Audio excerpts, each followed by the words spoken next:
My name is Jay Song. Everything in these videos is never financial, investment, or trading advice of any kind. Everything is just for entertainment, educational, and comedic purposes only. I eat red crayons for breakfast. Trading in the markets carries a substantial risk. Never trade more than you can afford to lose, especially be aware against high level trading. Past performance is never indicative of future performance. Our first crypto, it's called PUMP.FUN. Something very interesting about this crypto. Our first down move on this exchange is showing very promising signs of accumulation. And it looks like this. Okay, here's our down move. On the original down move, we start seeing a ramping up in the volume. And this is a good sign that there's professional buying that's beginning to occur in this prices area. Now you'll see some of the biggest volume is actually on some of the lowest down bars in the section. It's going to be right here. You guys can see it's right there. And the other is the second highest. It's going to be right here. Professional buying has to happen on down bars, down moves, and down trends. But those moves generally are into health for a confirmation. We have two smaller energy centers. They're going to be here and here. And as we connect those dots, we can see that the health begins to appear. And this is the area we want to pay attention to as our VZB. So the first opening salvo, we can see some money coming into this crypto after the initial pump. So here's our pump. This is almost virtually untradeable. When you see these things, most of them are based on a lottery system. So they go up and then generally they settle. You'll take note of the peak where they reverse, and you'll take note of where they settle before their health. Okay, so this health came in back in just before August. And so our VZB, our volume zone block, is primarily there. Okay, so that's going to be a good baseline for our VZB. Now, the next thing you need to understand is when we challenge that area again, we have two things that can, this is going to be basically where we challenge again. We have two new, and we have another energy center here after that weakness, and after the health, now we have a larger health along the same track. So our next big energy center is going to be now a round structure, which is quite nice. And we can see that we moved into health approximately here with a nice little pullback approximately on top of those areas. So that's quite nice as well. But what is mainly of note is at the challenge area of the VZB, we have another small down move. So there's our another down move that we have, just like the first. So this is going to be letter A, this will be letter B. We'll just mark this down move. And in the down move, we can see that the volume was low and consistent. Now, is this saying that we have a complete absorption? It's not exactly as low as maybe something like this or something like this and those areas, but it is still low. And I like that it's low because this signals that there's signs of absorption happening. Remember, for professional accumulation, they're going to be buying up little pieces here and there, buying up chunks of down moves and trying to drain the supply or control the supply. The winning conditions for absorption of controlling the supply are as follows. They are the decrease in volume, which we teach about all the time. The decrease in volume, that's number one. And number two is going to be the aggregately low / no demand, which we just place as ND. So those are the two victory conditions for absorbing the supply. And that appears to be the case. So when we see what's really happening here, section B, we can say this looks like it's absorbing the supply. And that's a nice sign for us to be at. Okay.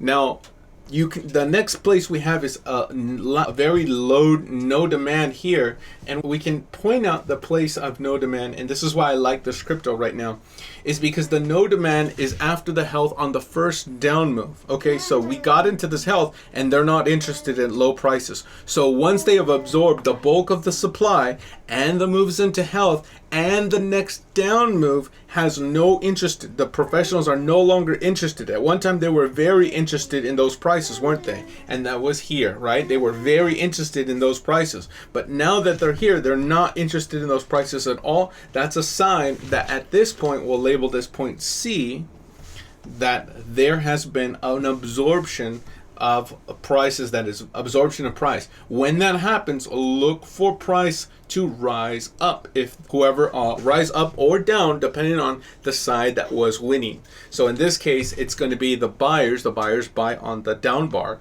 down move. Then it comes into health, and there's just no more supply at that area. They have successfully absorbed / controlled that area. Okay, so you're going to see high prices. So we did see the decrease in volume at that area. See, we saw the decreases in volume from A, B, and C, and we even get to a no demand situation. So therefore, that's going to be the signs that this has been absorbed. So something I like. I think this has what it takes to have a nice up move. The up move ensues. Where's the next health? Where's the next down bar? That's what we're going to get into right now. But so far, it is looking really nice. So let's add some little bit of text for this crypto, and we want to make sure that we pay attention to a crypto like PUMP.FUN. PUMP.FUN, September 20th. This crypto is moved into a health with successful absorption of supply and confirmation with a move into its next health on September 1st with no demand on the down move. And that's no demand / lack of interest. This means PUMP.FUN was ready for an up move. Look next for a down move on lack of interest into health. Okay, so that's going to be the next thing we're going to be looking at, and I'll show you how we can find it, and I'll show you the problem associated with it. Okay, you can take a screenshot if you need to for this one, otherwise I'll upload it a little bit later. I do see some requests in the chat. I see virtual, yep. I see USDT.D Joe. I see Ada Angeline. I see VADER. All right. Now the problem with this crypto, and there is a problem with them. Can anybody tell me the problem with this crypto, by the way? Let me pull it up again. And I just want to have somebody identify the problem. Okay, there it is. What is the problem with buying right now? What's the problem with buying right now, my friends? Please. Any thoughts? It's got good workings. What's the problem with buying right now? It's an easy problem, and we're going to need to find a solution. We're far from the support. We're far from the support. What's another way of wording that? Somebody draw a line from here to there. Yeah, you could probably draw a line from there to there. Which we're going to need to draw a line from here to here as well. There's another problem. Somebody tell me the next problem. There's a weakness. Good. What else, Lisa? It's in the middle of a run, so we're probably... Yep. It's overheated, probably. Maybe it needs to cool down. If you draw the uptrend, which I think iPad just drew, we're in a weakness. The other thing is that we're far from the entry. Okay? It's not just that we're far from a support, but we're really far from the entry. It's nice if we see this coming down here. If you're ultra conservative, you would buy at the breakout after that move here. Otherwise, you may just look in the background and say, oh, we're at no demand in the health. And you can draw this on maybe a smaller time frame, cut the time into a 12-hour. But either way, we're very far from that entry percentage-wise. And I don't really care about the percentage, the actual percent number. I'm concerned with proportional percentage. Okay, that means if my entry is here and the foundation is approximately this thick, then this is like at least double already from where our entry is. Let me explain to you, show you in real life what I mean. Okay, so if this is the down move and there's your health, and we already examined that that was good, proportionately we're about double the percentage. Do you see? So this should have already moved up quite significantly. Now you could give yourself a physical percentage number, but sometimes that's relative to the price itself. You really want to be thinking about perspective. Okay, just like in art or any art, they say when you're drawing the human body, it's approximately 7.5 to 8 heads long. So if I look at the down move, it consisted about 64%. So that's about 64%. From the entry now to current price, or to the top, that was already 161.2%. That's what it says. 162% from entry. So you're very far, and you need to keep that in mind, because if you start chasing these candles, it's going to get you in trouble if you lose 100% on your wealth, because you're really far from your entry, with either not taking your entry when you should, waiting too long, or trying to chase the candle. So what is needed for a crypto like this to come back into health? We can look and start drawing a little bit more accurate these supports. You can see it's not exactly a flat, although we measure the VZB around approximately the same prices. The angles are going to be also important. So the angle is going to be like there, and then we also have we do have a little bit of a round action that we may want to be able to use to connect this old peak. So it's going to be something like that. Now these are two different colors, two different angles, so I do need two different colors for sure. So we're going to give those two colors like that. So that's something we want to be aware of. The foundational area for this is not parabolic, it is a straight angle. So you'll know a weakness when you see it. All right, so here, therefore, based on the foundational areas, here in August 25th and September 2nd, you can see that we are in health. Yes, we are. We're still on top of the line. We're in health in a down move. Now, ideally, to trade something like this, I don't want to trade it into the weakness. Is there hope right now? Absolutely, there's hope right now for this crypto, because we're still on the positive side of price. If we're going to buy it, one of the lowest prices we want to pay is along that track. So that we want to pay along this track. That's the prices we want to pay. We're just about there. We're just about to that entry, but I need something to have happen. I don't want heavy buying on the background here before that, because if it moves into weakness, we're going to view that as selling, but we can't view it as selling on high volume just yet. The other thing we want to be viewing is we want to have a down move that's on lack of interest. We don't want the down moves to start picking up momentum just yet. Okay, so let's go to a 12-hour chart, cut this daily chart in half, and give ourselves a few more candles to work with. And now we're left with something like this. Now, I will give you a little bit of hope for this crypto. On its own, this volume is not the best. Okay, it's on its own. This is about the average. In white, you can see that white line. That's about the average. And we don't want high volumes on these bars. Unfortunately, relative to its neighbors, it is still rather high. Okay, the down move is not on lack of interest. Okay, so this down move right here still has plenty of fight, maybe even some slight increase in volume at this area. So this is not good. This is not a good scenario to want to try to jump into this on this down move. It's possible that this down move may last a little bit longer. In fact, according to my measurements, we should be looking possibly to get somewhere out here. So we should probably be looking to do something like targeting system, so that we can see how far we're actually going to be falling if we go into weakness. Maybe we can get it cheaper. The other thing we want to see is, since this is not a condition like that first, remember I showed you that first down move was something like this on lack of interest. So we went all the way down to a lack of interest, and that was a perfect time. This was point C, right? That was a perfect time for us to have an up move. This is not the perfect time to have an up move. So we would need that. The other thing we would need is a health. This foundational area is not looking to have a health anytime soon. And I'll point this out. So you got another 1, 2, 3, 4, 5 days before we come into a health. It can happen right in a single day, but it can also take 5 days. But more likely what's going to happen is we're going to phase into a weakness, and then we're going to be looking to come down. So that's going to be a very, very possible without this being on lack of interest. There's a lot of interest in the down move right now.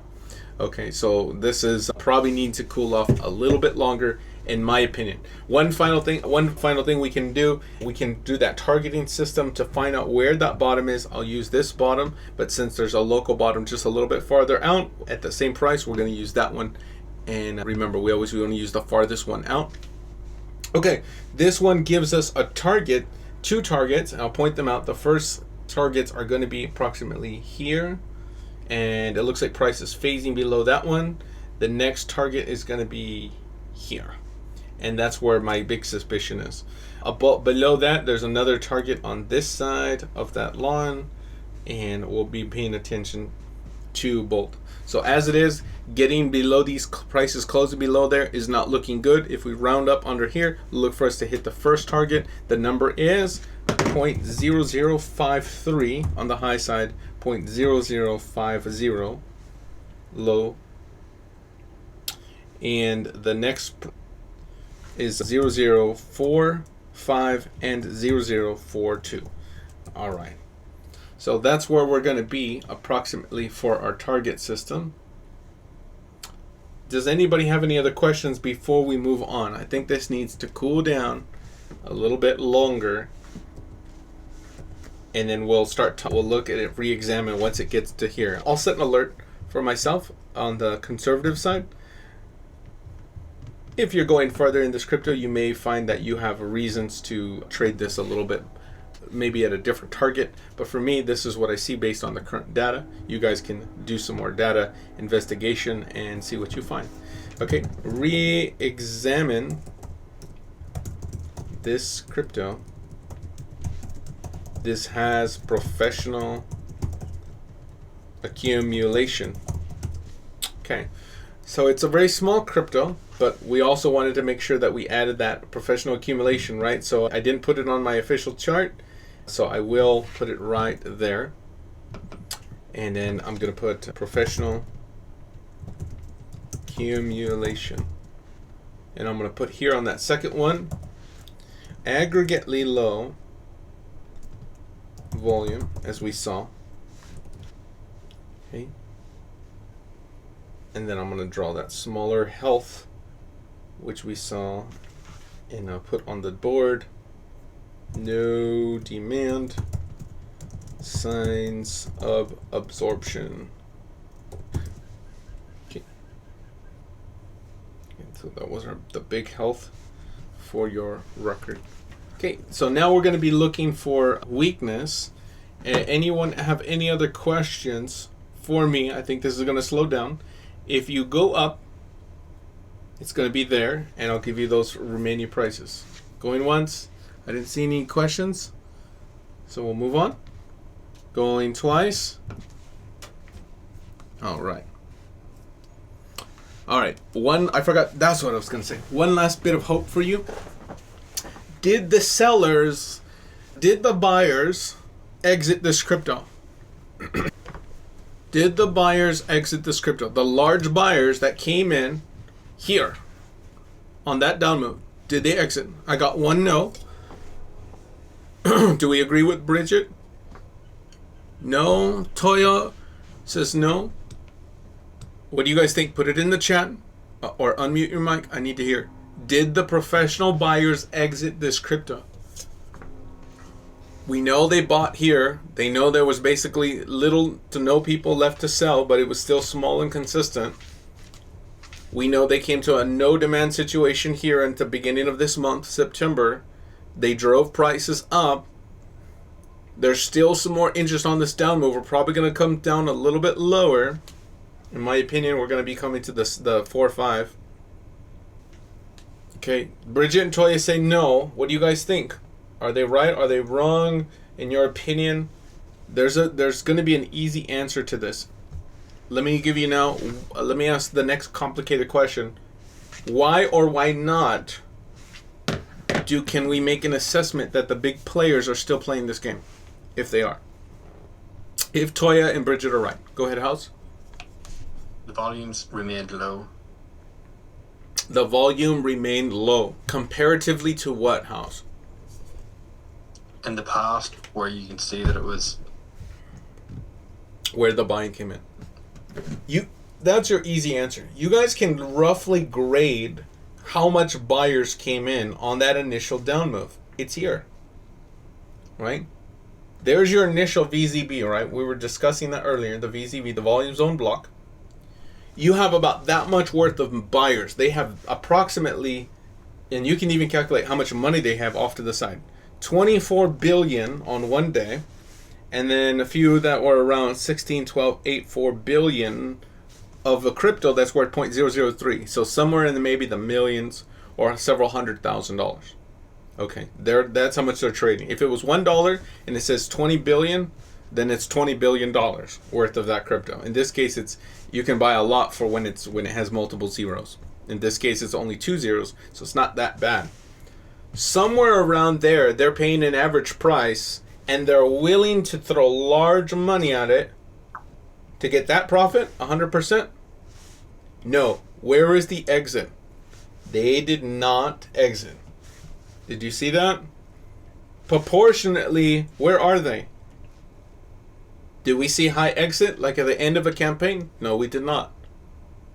And we need to see it before the weakness. So we'll see it phase into weakness, and then we'll look at that area that happened, just like an event line, and we'll say, hey, where's the money? Where is it at? It's not here. So are the professionals still playing this game? Yes, they are. Does that make sense? Okay. If you can see them enter, but you don't see them leave, you can make a logical conclusion they're still in the house. If it's like a monster movie, signs that the dinosaur enters,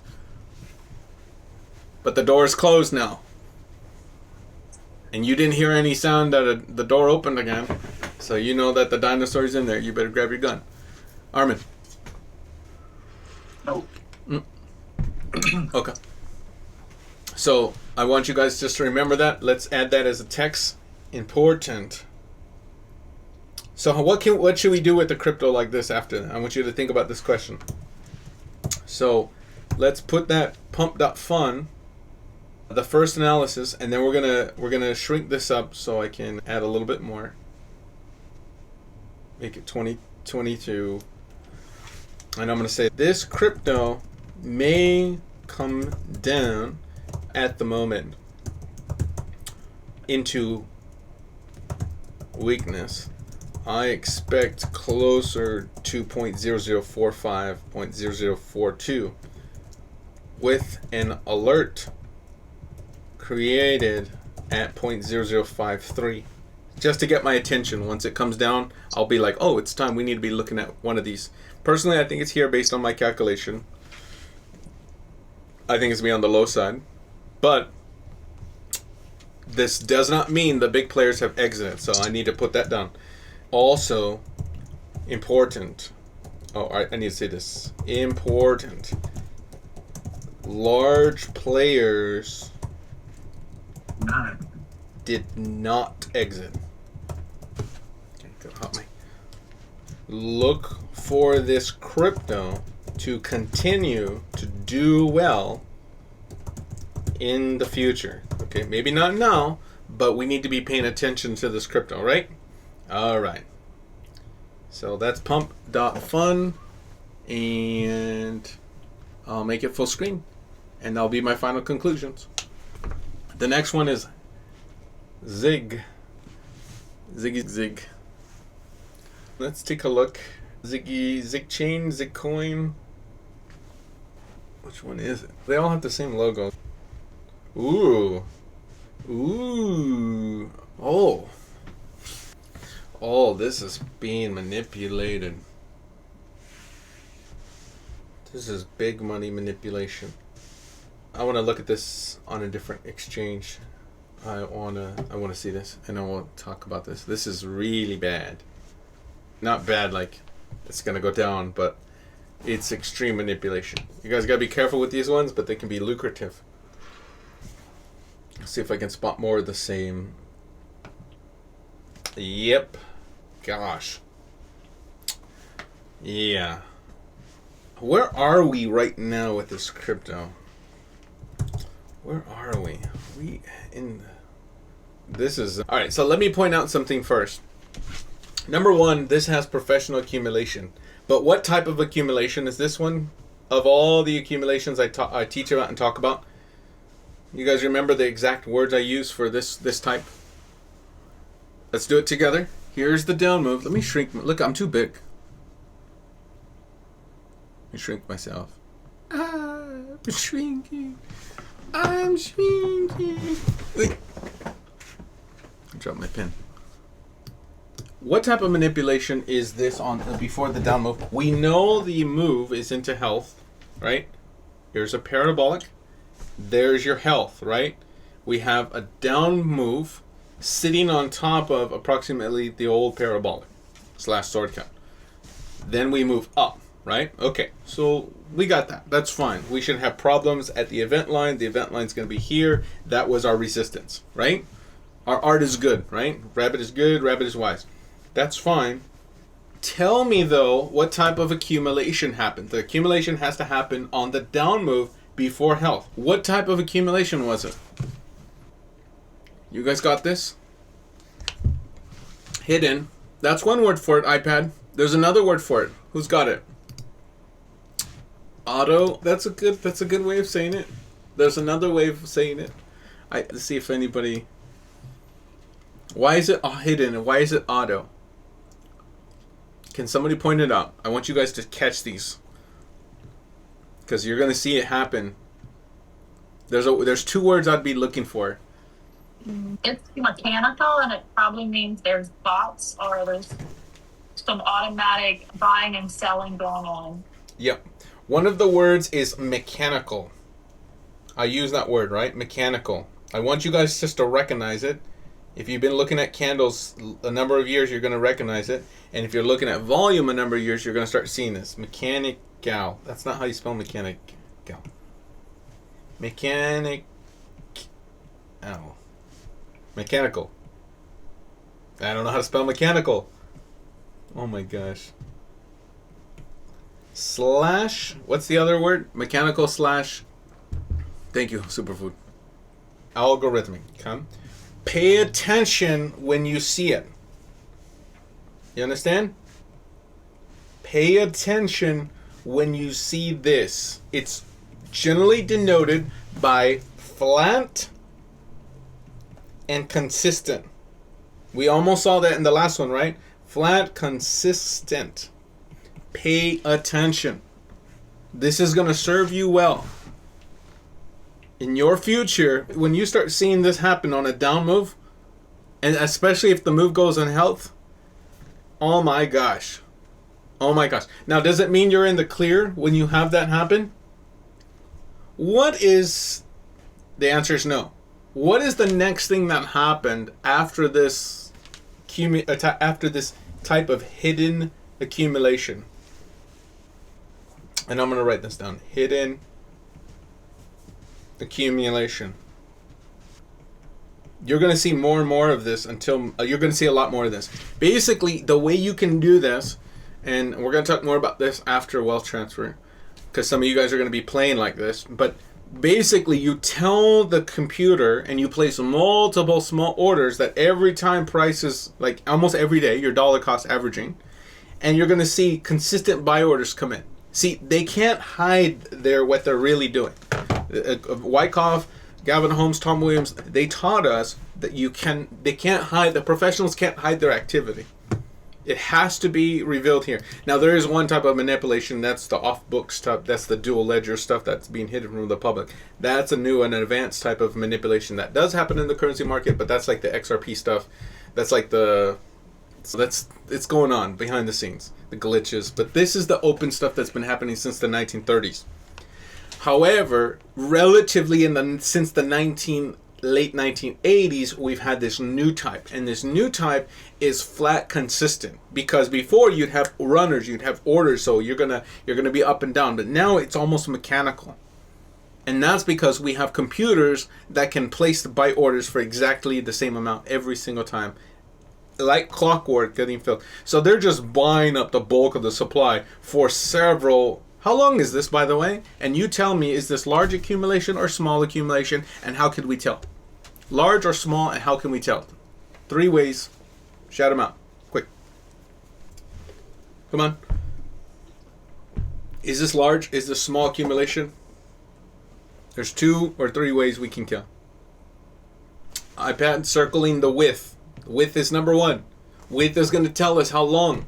What's another way? And we can see proportionately for the down move, it's a very long time that is proportional. What's another way we can tell that it's large accumulation? He drew a line on the left side that's going to be height. Okay, I'm going to write this down so you guys have it. Width, height of the volume. Okay. Is that how you spell height? H-E-I. It's not how you spell height. Oh my gosh. H-E-I-G-H-T. Thank you. Okay. And the other one is what? There's one more. So you guys can see. We got a long time, a long base, and we get a long top. What's another way we can tell if this is large, extra large, or extra large accumulation? I'm going to give you guys all these secrets right now. Time frame. That's right, Bridget. Good job. Oh my gosh, you guys are paying attention. Oh, wow. Oh my gosh. I'm so happy I could cry. What's that one, darling? This is going to be high time frame. High time frame. What's the time frame on here? What's the time frame? Come on, guys. I need participation. Weekly. Yep. How week? Last week. There's that big W. When you see that, it means weekly. Okay? So, how long has this been going on? How long has this been going on? Okay, it's been going on for a long time. Look at the base. July.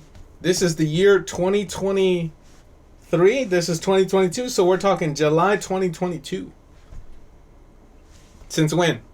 The health comes in here. How long? July 2024. So how long is that? It's 2 years, my friends. You understand? So you can make an assessment. This is a 2 years. We're not, according to the last cryptocurrency, we identified some buying going on, right? How long was the buying on there? Anybody remember? It's here. So you guys know the difference. And in this moment, I'm going to be showing you how to, when you guys are millionaires and billionaires, this is going to be so important. You're going to be making large, long-term investments with massive potential.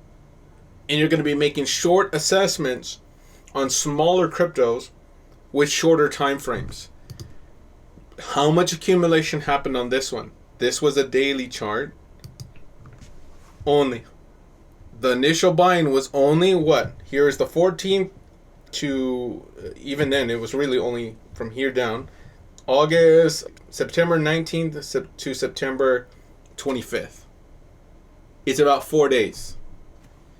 Does 4 days got comparatively anything on a crypto like this? Absolutely not. Sometimes the game you guys are playing is a very long game. Some of these long games are going to have long and massive potential. Others, you'll see profit taken quickly.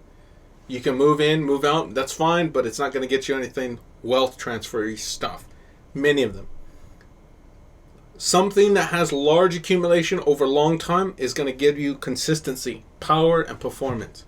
Pay attention when you see those kinds of things. All right. Now, again, I've never seen this. This is this one here. So we'll get to do this live. I'm so glad you guys are here. Let's talk about it. Let's pause and throw some time at this, because I'm giving you away these powerful secrets. You can see what the big players are doing, and you can see how to do what they're doing as well. This is not get rich quick. This is build wealth slow. All right. So we see that here. We got long width. We got large height. We have a high time frame, weekly chart. We got this is happening over 2 years large. We have flat, consistent, almost mechanical hidden accumulation. It's logarithmic. It's algorithmic. It's mechanical. The move is before the health. The move moves into health on the down move. Remember, the down move, the professional buying has to happen on down moves, down bars, in down trends, or generally in a downtrend. And this is going to be all of the above. So now the move is into health. The event line, or EV, we already calculated, should have brought us down approximately here at that red mark. We did. We came back down. But one more thing is happening now. What the heck is all this ultra high volume now? Okay, what is all of that about? This is off the charts volume. Let's make sense of this. Does anybody know what this might be? Especially on this exchange. Why the high volume on the high up bars? That's exactly the next question. Okay, what the heck is this? Somebody give it to me. Does anybody know what this is? There's one primary word I'm looking for. If you guys got it, I'm going to be very proud indeed today. I don't expect many will get it, but I want somebody here. I believe somebody in here has the answer. Bonus points if you get it. What is the answer? What is this? The move is in health. We got a long wick that closes near the high back in this area. The volume is through the roof. Can somebody describe to me what is happening here? Pushing volume, that's one. Let's call it out. Here's your push, up bars, into health. They're ready to launch the campaign. Up bars into health on ultra high volume. Very high volume, but the move is into health. So this is going to be our push. Okay, so that's our push. That's the first. They're injecting liquidity, like it's like the market makers maybe, or the exchange. It's related, you think? They're trying. It's not retailers. It's maybe the market makers are like injecting the liquidity right there. It's a type of injection of money. You could call it liquidity, but the real buying already happened. Remember, the real buying already took place. And then the move came into health. Okay? And the move came into health. Check the volume. Which bar is this? I'm going to show it to you so you guys can see it. We'll do this really carefully. The push is on this bar. But look at the volume at this bar just previous. And this is a little bit advanced. This is not a push. And I'll show you why. Look at the volume. This is going to be hard for some of you to catch, but when you see it, you'll remember this scenario one day. Look. It's there. Oop. Hide this. There's the volume. Not this one. It's this one. Tell me if I'm lying. You guys see it? How's that even possible? Ah, I'm glad. That's the question you should be asking. How did we pump into health without the push? Does anybody know? So this shouldn't say push. How do we go into health without the push? Anybody? 10 seconds, I'll give you the answer. You guys remember this from your high school lesson of supply and demand. If you control the supply to such degree, just by holding back, you control the demand. Or you can control the price, and you can actually make the demand as well based on the market. Like Monopoly, it's exactly like Monopoly. If you own all the properties, you control the rent. When Bill Gates buys up all the farmland, he controls the price of food because he controls the bulk of the supply. And there's a certain point when you absorb so much that when you're buying, right, during your absorption, you'll rise up prices against your own buying, right? Even if there's no new money coming in, have you ever seen that happen where the big players will throw a lot of money at a stock, but then they drive up prices before they're ready? There's a certain point when you cannot hold it back anymore because there's just no one left to play with. You're going to score points. If I go to the lemonade stand and I buy $100 worth of lemonade and I buy up all the supply of lemons from that of lemonade from the little girl down the street, she's going to be like, I'm rising up the prices because it's a high demand. But I'm the only buyer. It doesn't matter. I got a lot of I seem to be selling a lot. This is exactly how the game works. I know that's a silly analogy, but all of those are true. Remember, they were buying up consistent, but there's no one left to play with. So they're going to automatically drive price into health by the nature of their very own buying. And this is when it happened. So now the next bar is our push. So this is going to be unable, and I'm going to write this down, unable to control the price. Now that's different than supply, okay? That's different than supply. They can't hold down the price if they absorb all the supply. This is going to be almost complete supply removal. Okay? So when you see this, very rare for somebody to basically win the game. Like we get to the majority where most campaigns, they feel comfortable to push. They feel comfortable to launch the campaign. And the words that Tom Williams used to use is campaign launching. Okay, so when they launch those campaigns, they're ready to throw money because they control the bulk. But this had a move without the push. So that means they really won the game. This is like absolute domination of the game. This is so rare that I've yet to see it on any more than, I don't think I've really ever seen a complete absorption. But we understand the principle that buying against your own buying, if you're the only player buying and there's no more, you cannot hold down the price anymore. It's just like when prices go down on lack of interest, right? What happens? The markets need to cool down. If the volume is drying up and prices are falling, it's only a matter of time before they just go up because there's no one left to play at the game at those levels. It doesn't mean it's not going to go down further, and it doesn't mean it's really ready to be bullish. It just needs to cool down because there's no one left to play to. This is that same principle to the extreme. Here we have a down move, no one left to play, no supply left, and it moves into health without any help. That's it. That's it. So now they're ready. But they want to do something else. And I'm going to tell you about this one more thing about Zig. Whoever's playing this game is very greedy. I know they're really greedy because the next thing that happens. What is the next thing that happens? There's two things that happened here. One, we have a down move, another down move. So what does a down move need to happen? Generally a lack of interest. But if they are really done buying up all the supply at this level, it goes back to the next supply levels, which is going to be somewhere a little bit higher along the track. So somewhere in here, if there is lack of interest, price is really ready to go up. But a greedy buyer will buy more supply on the way down, which is how you should play the game.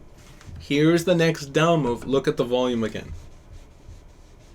Rising volume on the down move into health. If we're in health and we see this rising volume, that means that they're buying more supply on the next down move, and that is going to be there. So people willing to trade at that level, or the price being offered is here. So now they bought more. So we're going to write this down. More buying on the down move before health.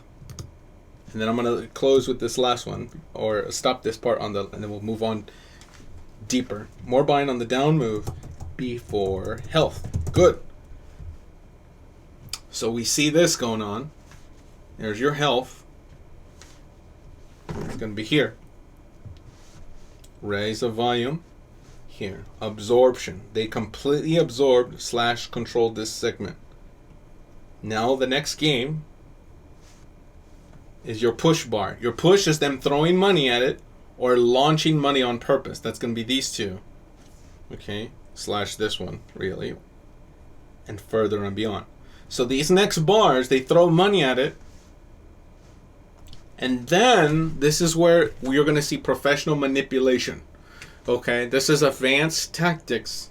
This I have seen many a time. Tell me, therefore, What's up with these up bars, ultra high volume, closing near the low, and a down move with a wick this long on ultra high volume? What is happening here?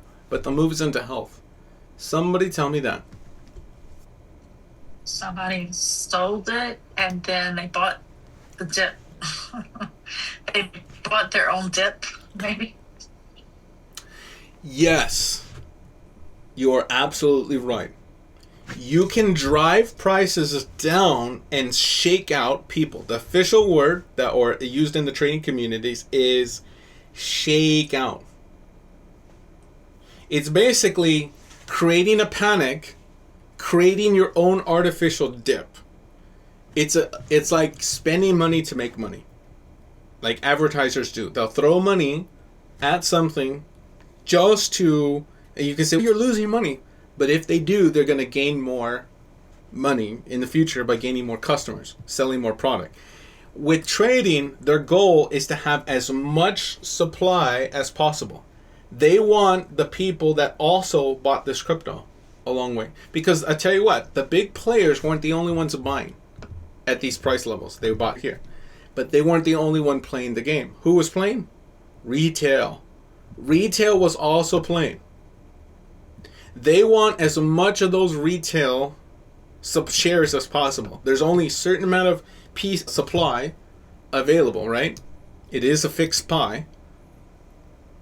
They need traders at certain price levels to create markets at certain price levels. If you place an order for maximum supply, you're going to place what is called a at market order. And an at market order gets you filled at whatever prices are available, who's ever willing to trade at that level. Otherwise, you need to play it over a very long time with a limit order. And most trades that you do on your local exchanges are always limit orders. Limit orders place an order and say, it's like this, going to the market and saying, I'm willing to trade at this. Who wants to trade with me at this price? I want to buy right here at this price. And sometimes you'll have to wait all day to get filled. Sometimes you wait a week to get filled. There's times it took a week to get filled at certain price levels because price moved a little above or a little below, and then it will even tell you how much percentage. If I want to buy $100,000 but nobody's willing to trade only $100,000, maybe only $30,000 is willing to be traded, your order won't get filled. No, I'm not trading $30,000 for cryptos like this right now one day. But that's basically how the bulk of the market works. It tries to find a balance of buyers and sellers for that price level and fulfill as many orders. So it will say 20%, 10%, however much just needs to be fulfilled left. This is them placing large orders, but also shaking out retail. Now, if retail is trading this, what they're going to do is they sometimes have what is called stop losses. And they'll say, hey, if price ever falls, get me out of here. Or if they see a large red candle during the middle of the day, and this was at one time a large red candle, they're going to say to themselves, oh my gosh, this week is a down week. Look how bad this week is. Get me out of here. And what we'll do is they'll close their position. They'll think that they're really losing money, so they'll say, I'm done. And then they offer up. The big players, however, are still buying. So they're saying thank you, and they drive back the price to normal. They were okay dumping their own crypto just to receive more of that supply.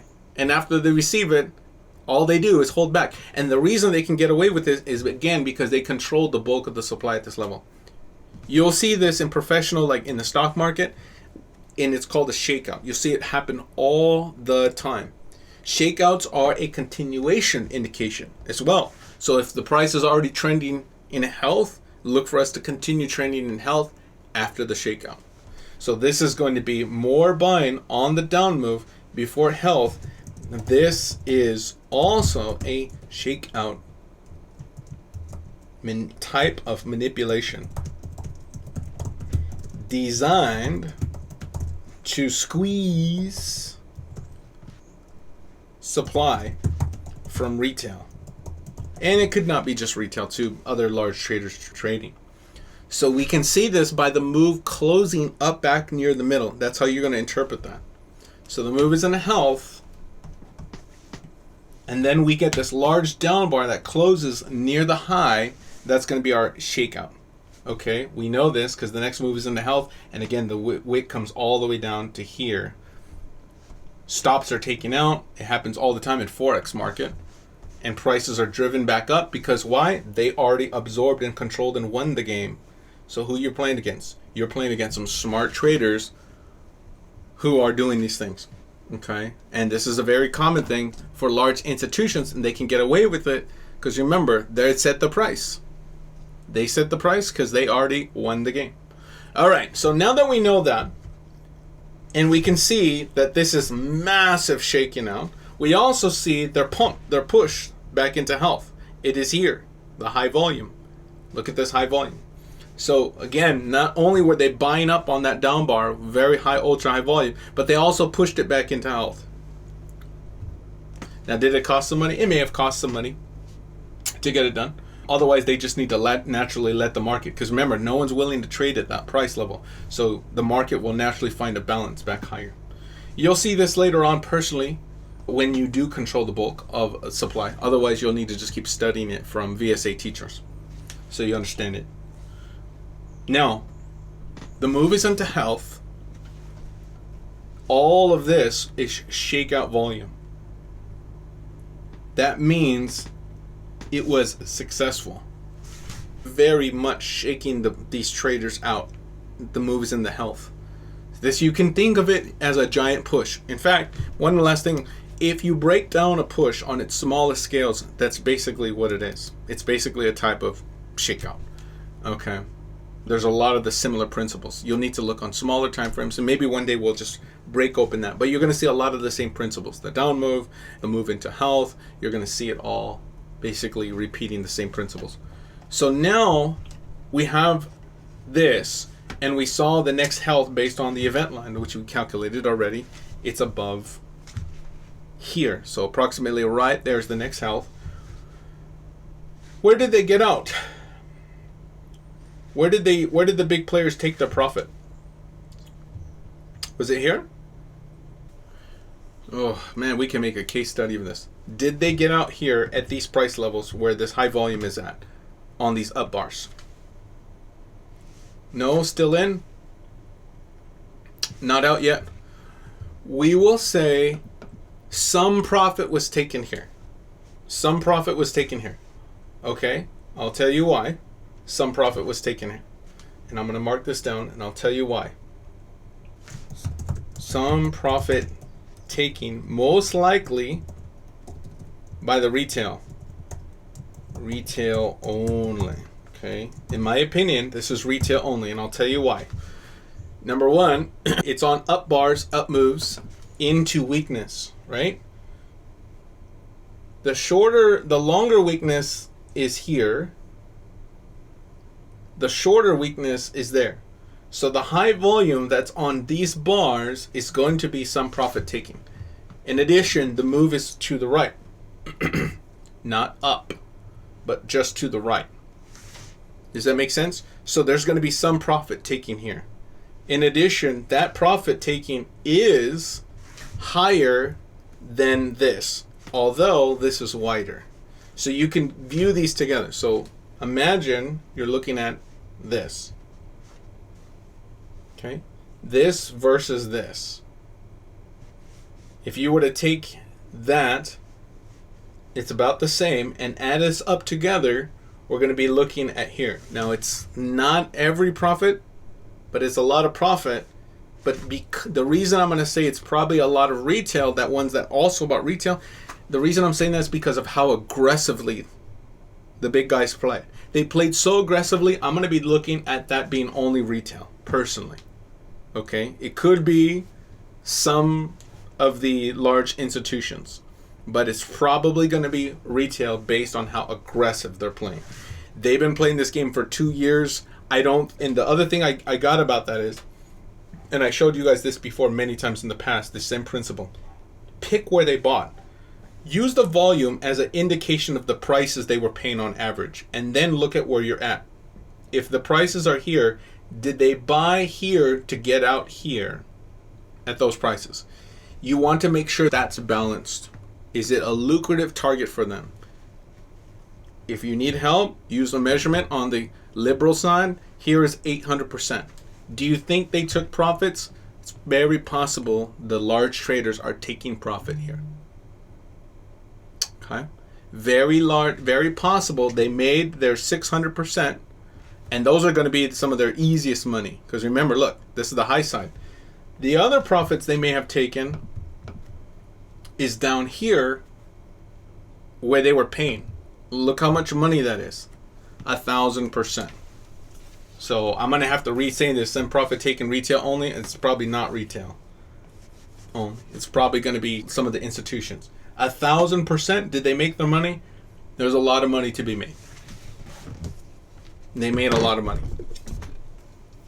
Now we need to see, did they fully get out of this crypto? Okay. Did they fully get out of this crypto? We'll change this from retail only to profit taking because of the percentage. That makes a better conclusion for us. So now we got a good idea of how to examine if the big players are still playing. So we know if we need to be buying a crypto like this or if we already missed a run. Okay, we need to see. So I'm gonna pay. So let's do this. Let's delete this and make a down move so I can put it on top and move it, adjust it as. Let's do this. That was this one, right? There. And then I'll paste it in. Okay, so we got some profit taking, and then we also have another up move into weakness. Okay, the next up move is into weakness and it's here. So now the next move, you need to tell me, there's the foundation. The move is into weakness. Did the big players get out if we have very high volume on the up move before weakness? Did the players take more profit here? So now we did this one, but what about this one? And what does this mean? And we're after that. This is the last ones we're going to be doing. This is really critical, guys. I'll give you more answers, but I need you to put on your thinking caps. What is this volume here if we have heavy volume before the weakness? What is this? What is this happening? Learn it. Heavy volume at this area before the next weakness. Also selling or profit taking by previous at that level. Yes, this is also selling. Okay, also profit taking. Professional. All right. Professional. So weakness, high volume, weakness, high volume up move to the right into weakness. Profit taking. Got it? All right. Now, if there's another up move, it's going to be this one right there, right? So we can draw that together. And we would draw this from here to here. So what is this as, and we got some bounces on this line approximately. What's this move here? It's a move into weakness. All right. Since I got a lot of crypto, I'll give you the answers. Okay. So I have weakness, move into weakness now with high volume. However, because these two areas of volume are decreasing, this means sellers, right? The sellers are selling. What does it mean when we see a decrease in volume into weakness at the challenge areas, and then we challenge a third time and we have very little volume? Let's give this a number, and you guys tell me what is happening at this final area if there's very little volume. What is happening here? Very little volume. We'll call this A, B, and C. A, B, and C. What is happening if the volume is decreasing / no demand or aggregately low. Sellers dried out. Professionals in full control. Yes, they're in control. No demand. That's right, Bridget. It is no demand scenario. It is a no demand scenario. What does that mean, though, for absorption or control? Does that mean the sellers have won? Or does that mean the sellers are losing? So of the sellers, what is happening? What's the condition? Winning or losing? One of them is losing, one of them's winning. Which one? Are the sellers winning or losing? Sellers are winning. That's right, Bridget. Sellers winning.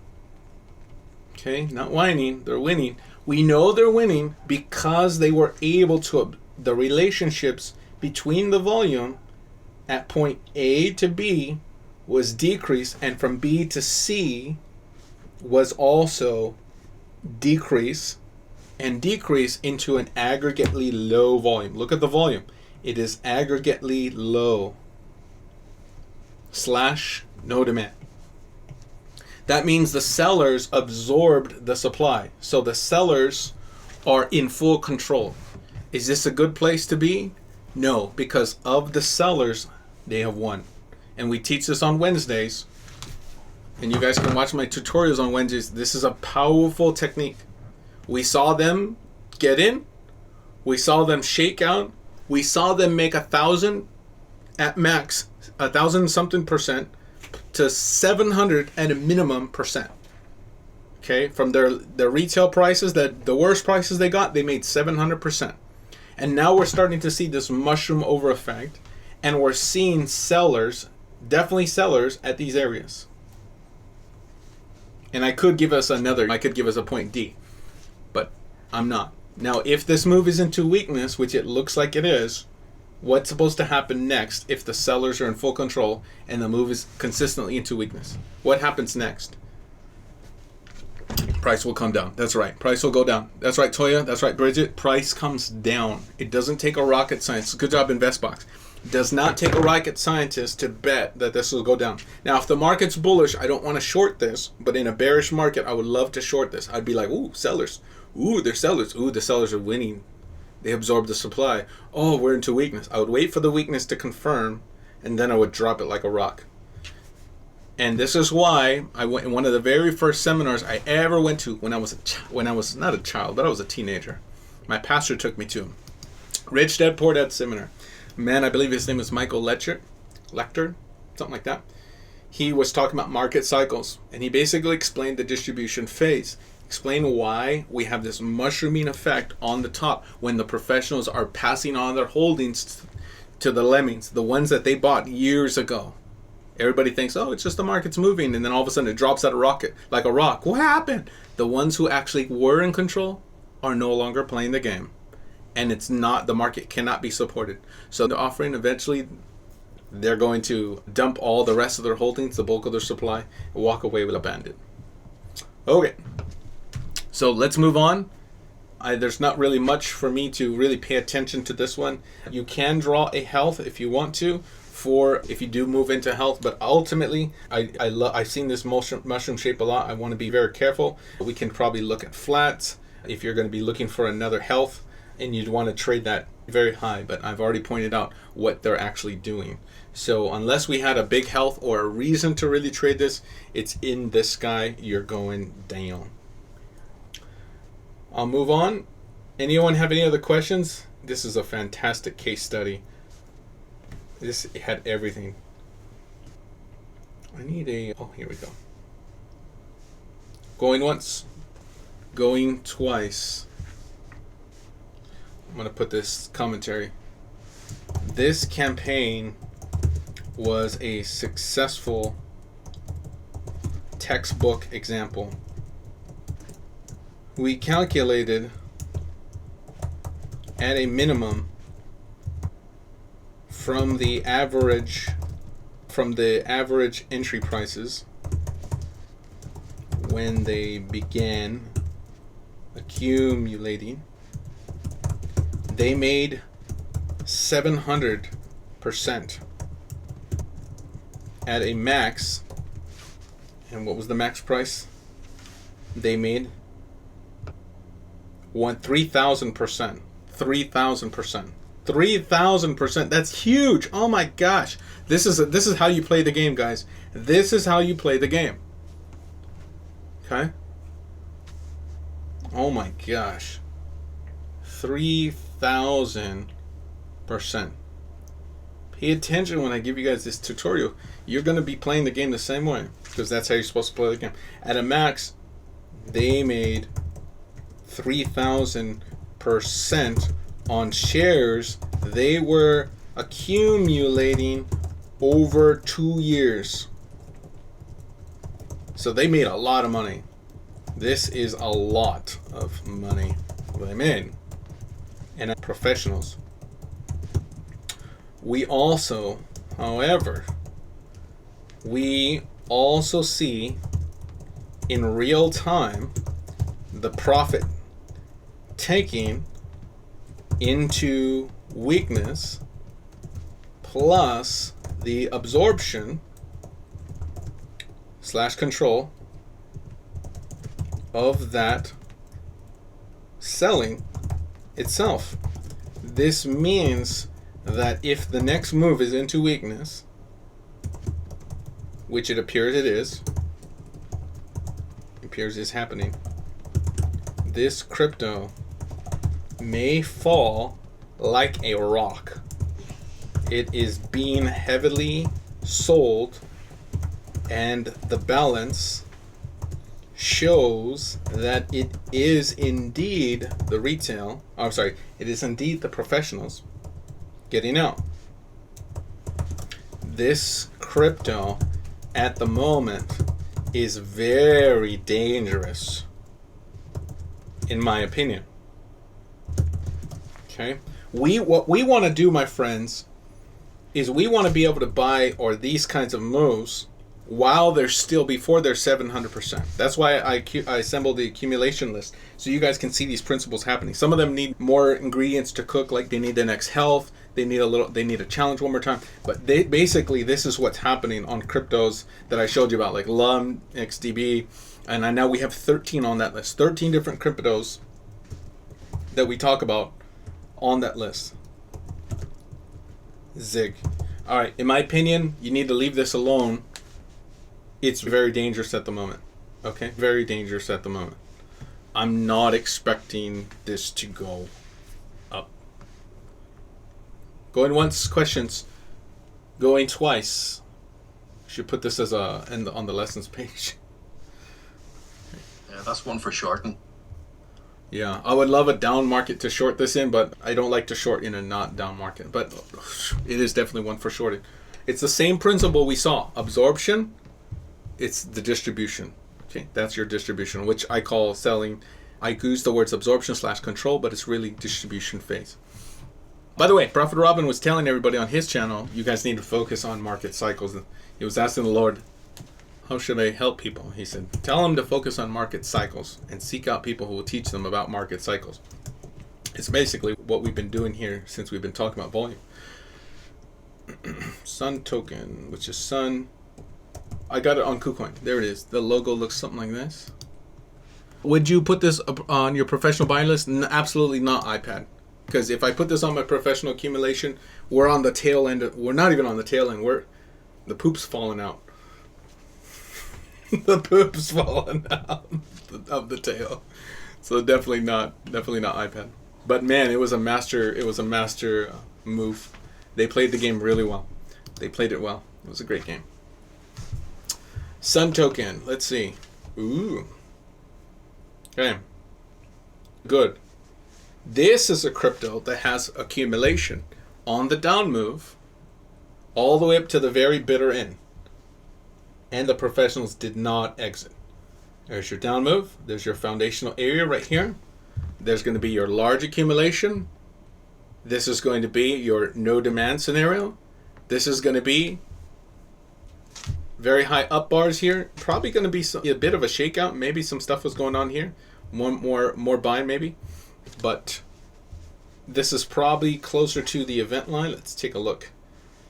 the last event line should be here. That's going to be your event angle approximately, and that should be there for your event line. There's the core, and the wick side is going to be here. So yeah, here's where we should be. There should be some initial shakeout, profit taking, something happening here, and we get our down pressure.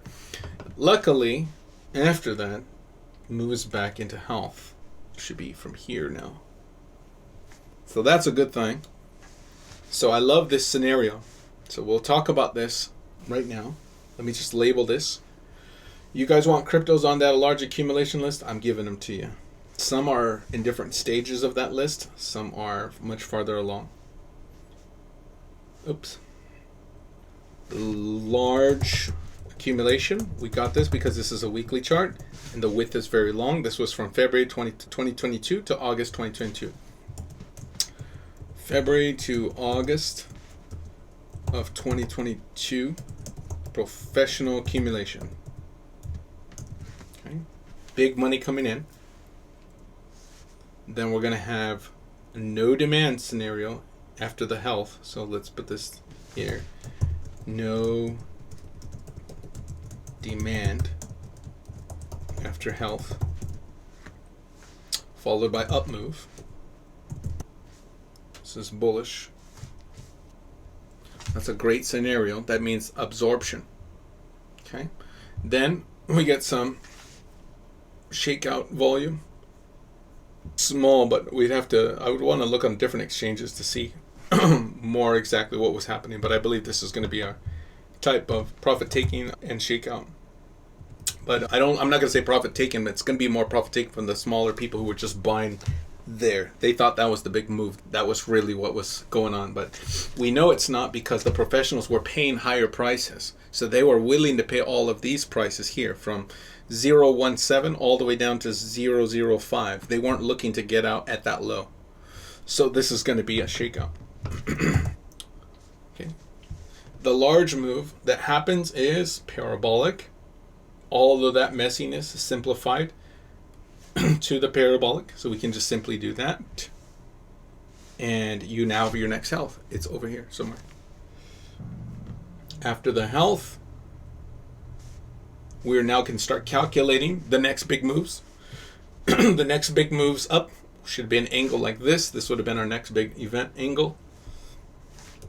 And then we're going to give this a color, calculate where the top is, take the angle, duplicate on top, and what do we get? Our next bottom and top. So this is going to be some resistance, and we get support.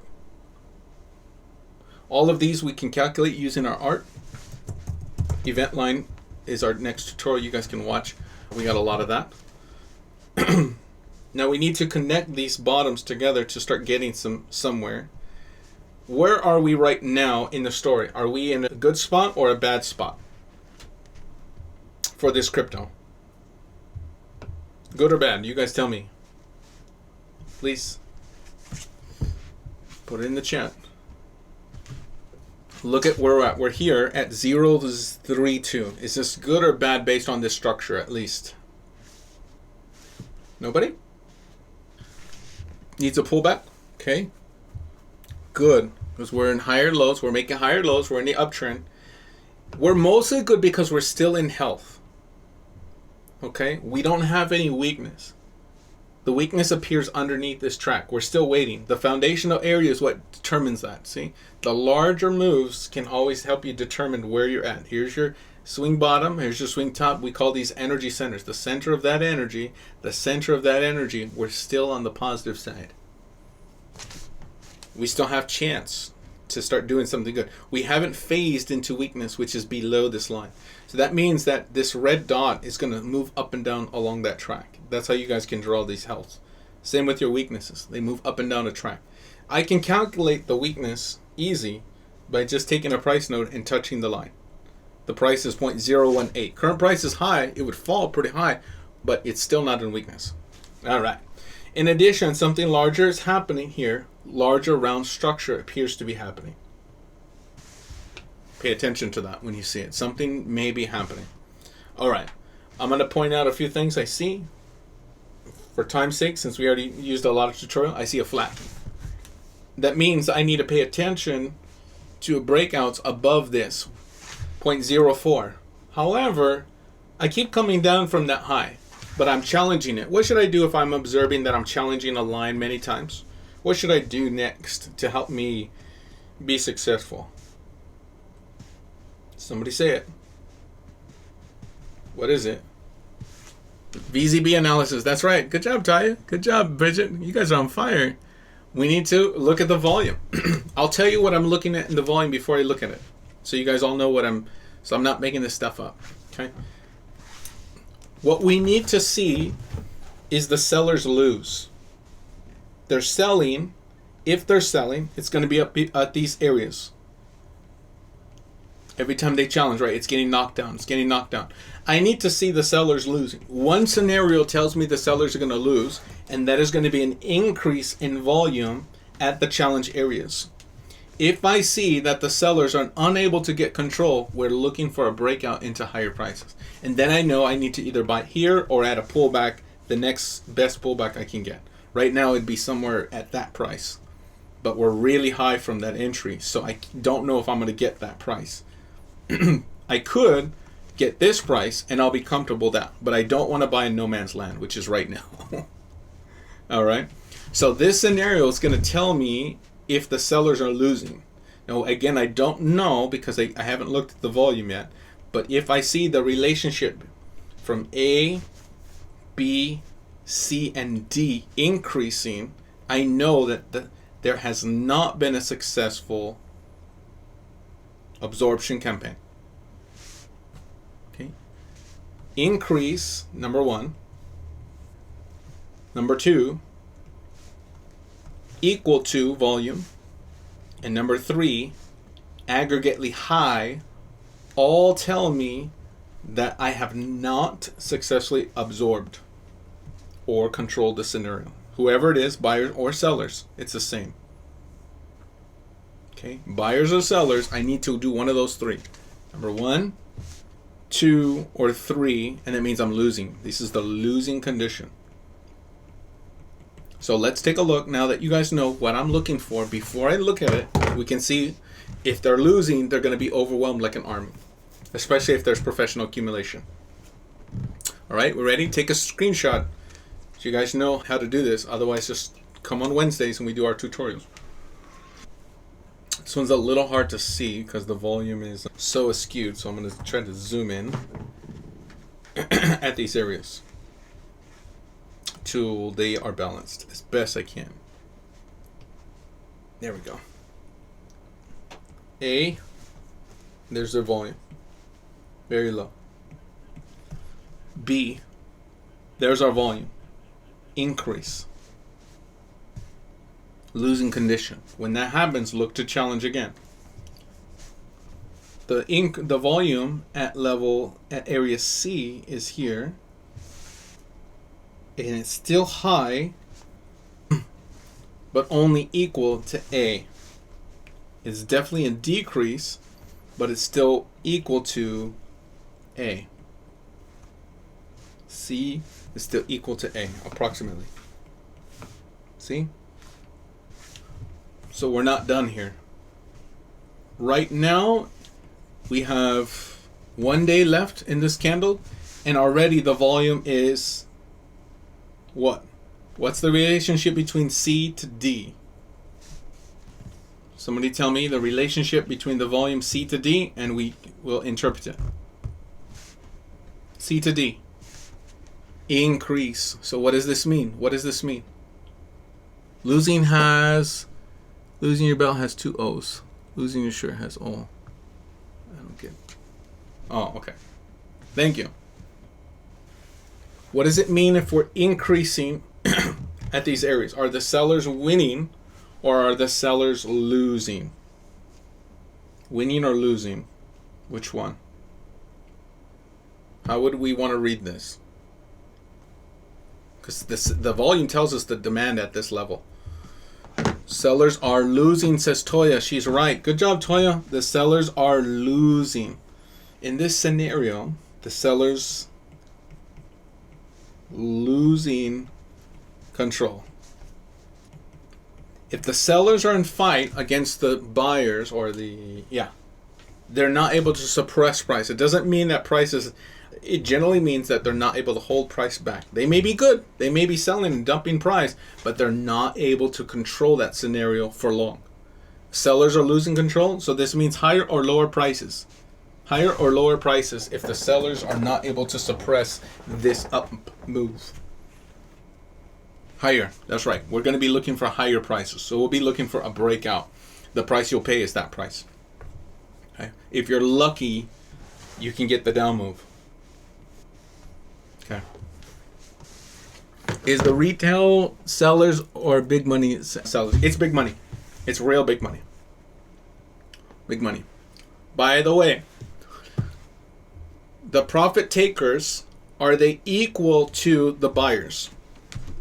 You guys tell me.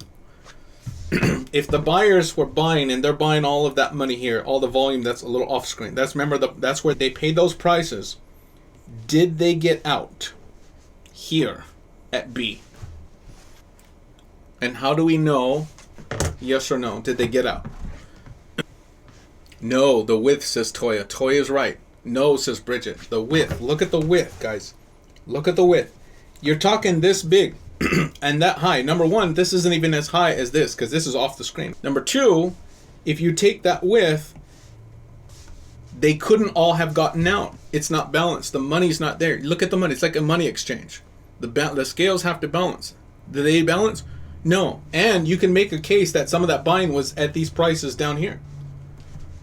So we could break this candle down on a small time frame. It's a 1 week. We could see if the majority is at the here or the majority is here at the bottom. We don't know yet. We didn't break it down, and I'm not going to. You guys can do that later if you wanted to, but we do sometimes on Wednesdays. In any case, we can see an increase of the relationship. This one's equal, and then we start going higher. They haven't absorbed, and they haven't got out. So what does this mean for a crypto like SUNTOKEN? Is it going to go up in the future or down in the future? If the big players came in and they did not get out, what does it mean? What should we be doing with the crypto like this? What volume indicator to use? Volume. Volume. Is this volume? Short it. Should we short it? If the big players came in and the big players did not leave, anyone who's taken profit is not, they're not able to press price down. They're not able to knock price down right now. And we concluded that price is going higher. What are we thinking about a crypto like this? Let's put it all together. Set target price to watch flat possible entry. Price will go up? Yes, Toya. We want to set a price for entry. The answer is we want to be thinking that this crypto is going to be going much higher. Again, we can conclude it's going much higher because the big players haven't started their selling campaign yet. If they have an accumulation campaign, they eventually have a distribution phase. They get out. They distribute it. They pass on their holdings to the lemmings. They haven't started that. Do you see? They got in, they didn't get out. Oh, maybe this volume is a little bit higher. Sorry, that volume is higher, but it's still not the width, and it's still not. Oh, and this one, that was the one we compared to. That volume, yeah, it's got nothing on this. That's the shakeout bar, remember? So the selling is nothing comparative. So when the big players are still in, we need to still be in too. When the big banks, hedge funds, the ones who make the big multi-million dollars, they're still in, you need to still be in. All right, let's get some commentary on here, and then we'll move on because I got some cryptos to look. I hope this helps you guys. If you're stopping in, I don't care about SUNTOKEN. If you see these principles, they're going to serve you well in your life. I'm making advanced volume spread analysis easy, okay? Because it's complicated. It took me years to learn this kind of stuff. And some teachers are much more difficult than I am. SUNTOKEN. This crypto has professional accumulation from February 2020, February to August 2022, from prices And what did they start paying? They started paying 0.011 all the way to 0.004. Dang. 0.011 to 0.004.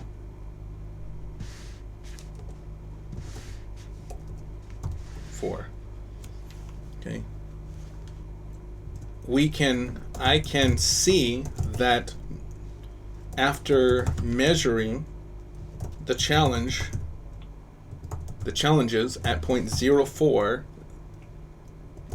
that this crypto is not ready to fall yet based on this data. In fact, it shows sellers losing. Look for prices to break above 0.0400 to make another move higher. Additional evidence is simply that there is no sign that the professionals exited.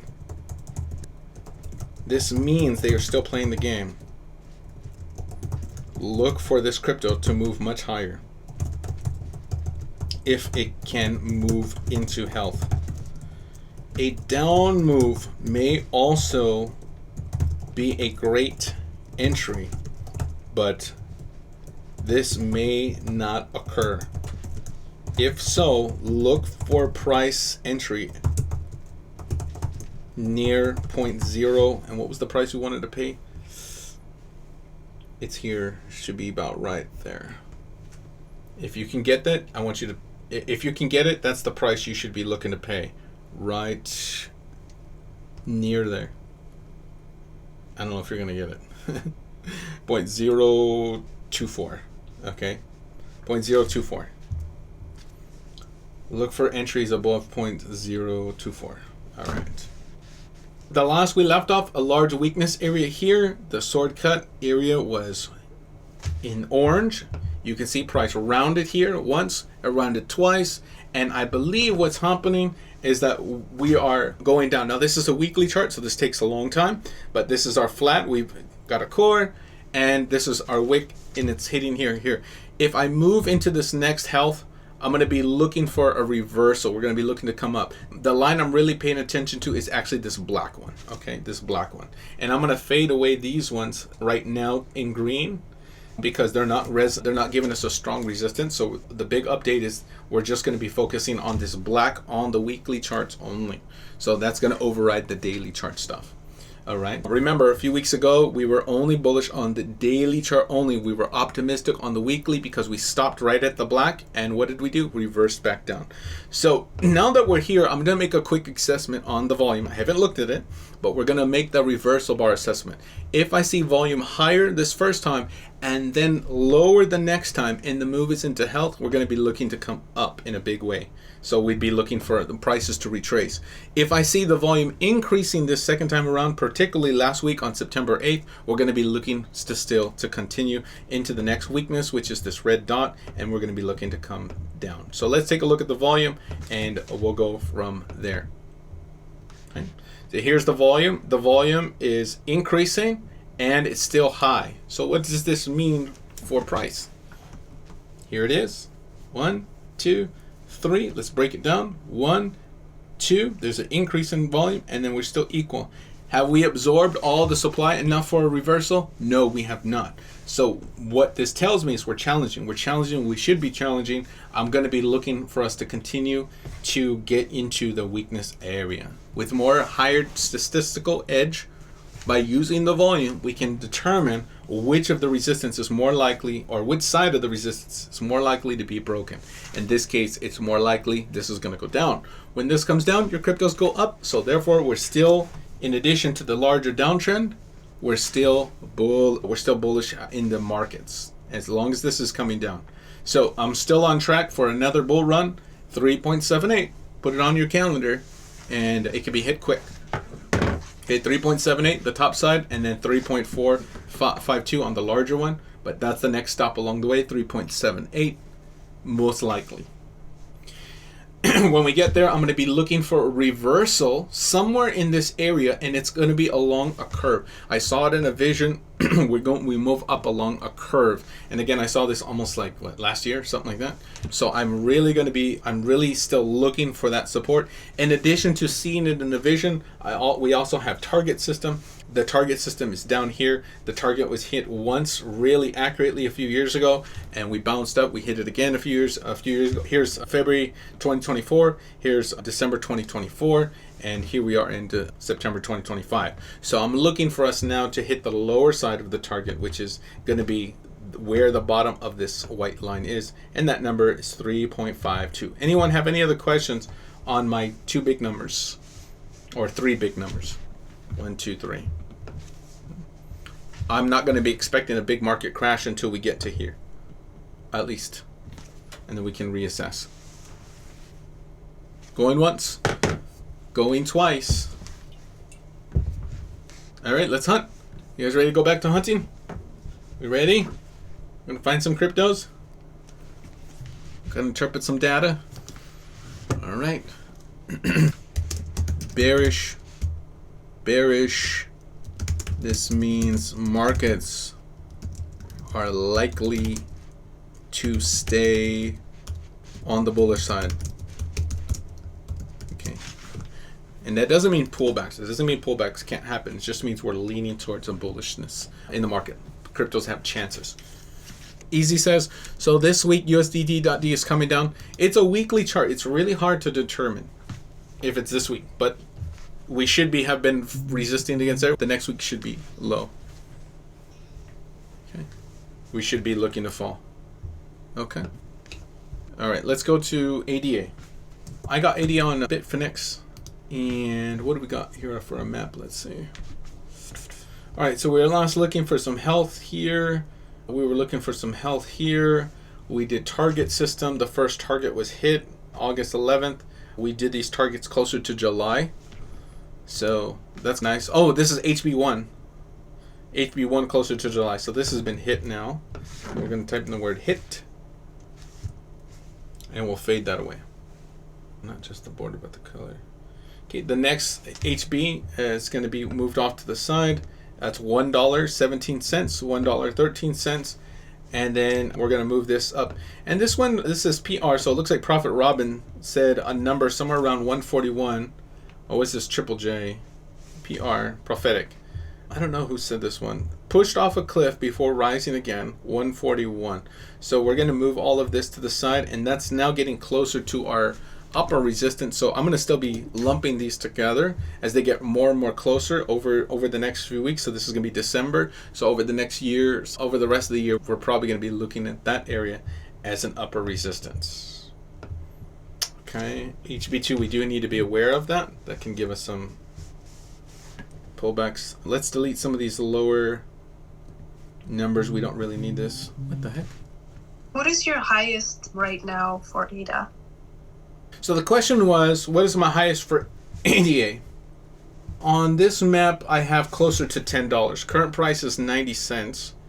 That $10 is going up. It's dynamic positive, so we're going to be looking to get closer to right now 10.74. These will move up on the track. That's for that. The DP right now is really where I'm looking at too, and that's $1. That's going to be the $1.52 areas. So the DP is based on the larger oscillation here, okay? And we duplicate that distance to get the third distance. So that's how we got this angle. It comes down every week that price doesn't hit it, it's getting a little bit lower. So current price to there, it's not so much money. I think it's like 40%. Let's take a look. Something like 62%. Okay. So yeah, that's about where I have right now. And yeah. Any other questions? Any other questions right now? Yeah, look for us to get above to that 150. Yeah, look at the challenge. We increasing at the challenge. We should be back here again. That's interesting. That's good. Yeah, I'm going to be looking for this to go higher. Okay. Let's go to the next crypto bullish bullish, but not long term at the moment. Okay. We're, by the way, let me put up that number, 80 USD. What was the number I had for you guys? 141. Not long term at the moment. Only till about 141 to 152. Okay.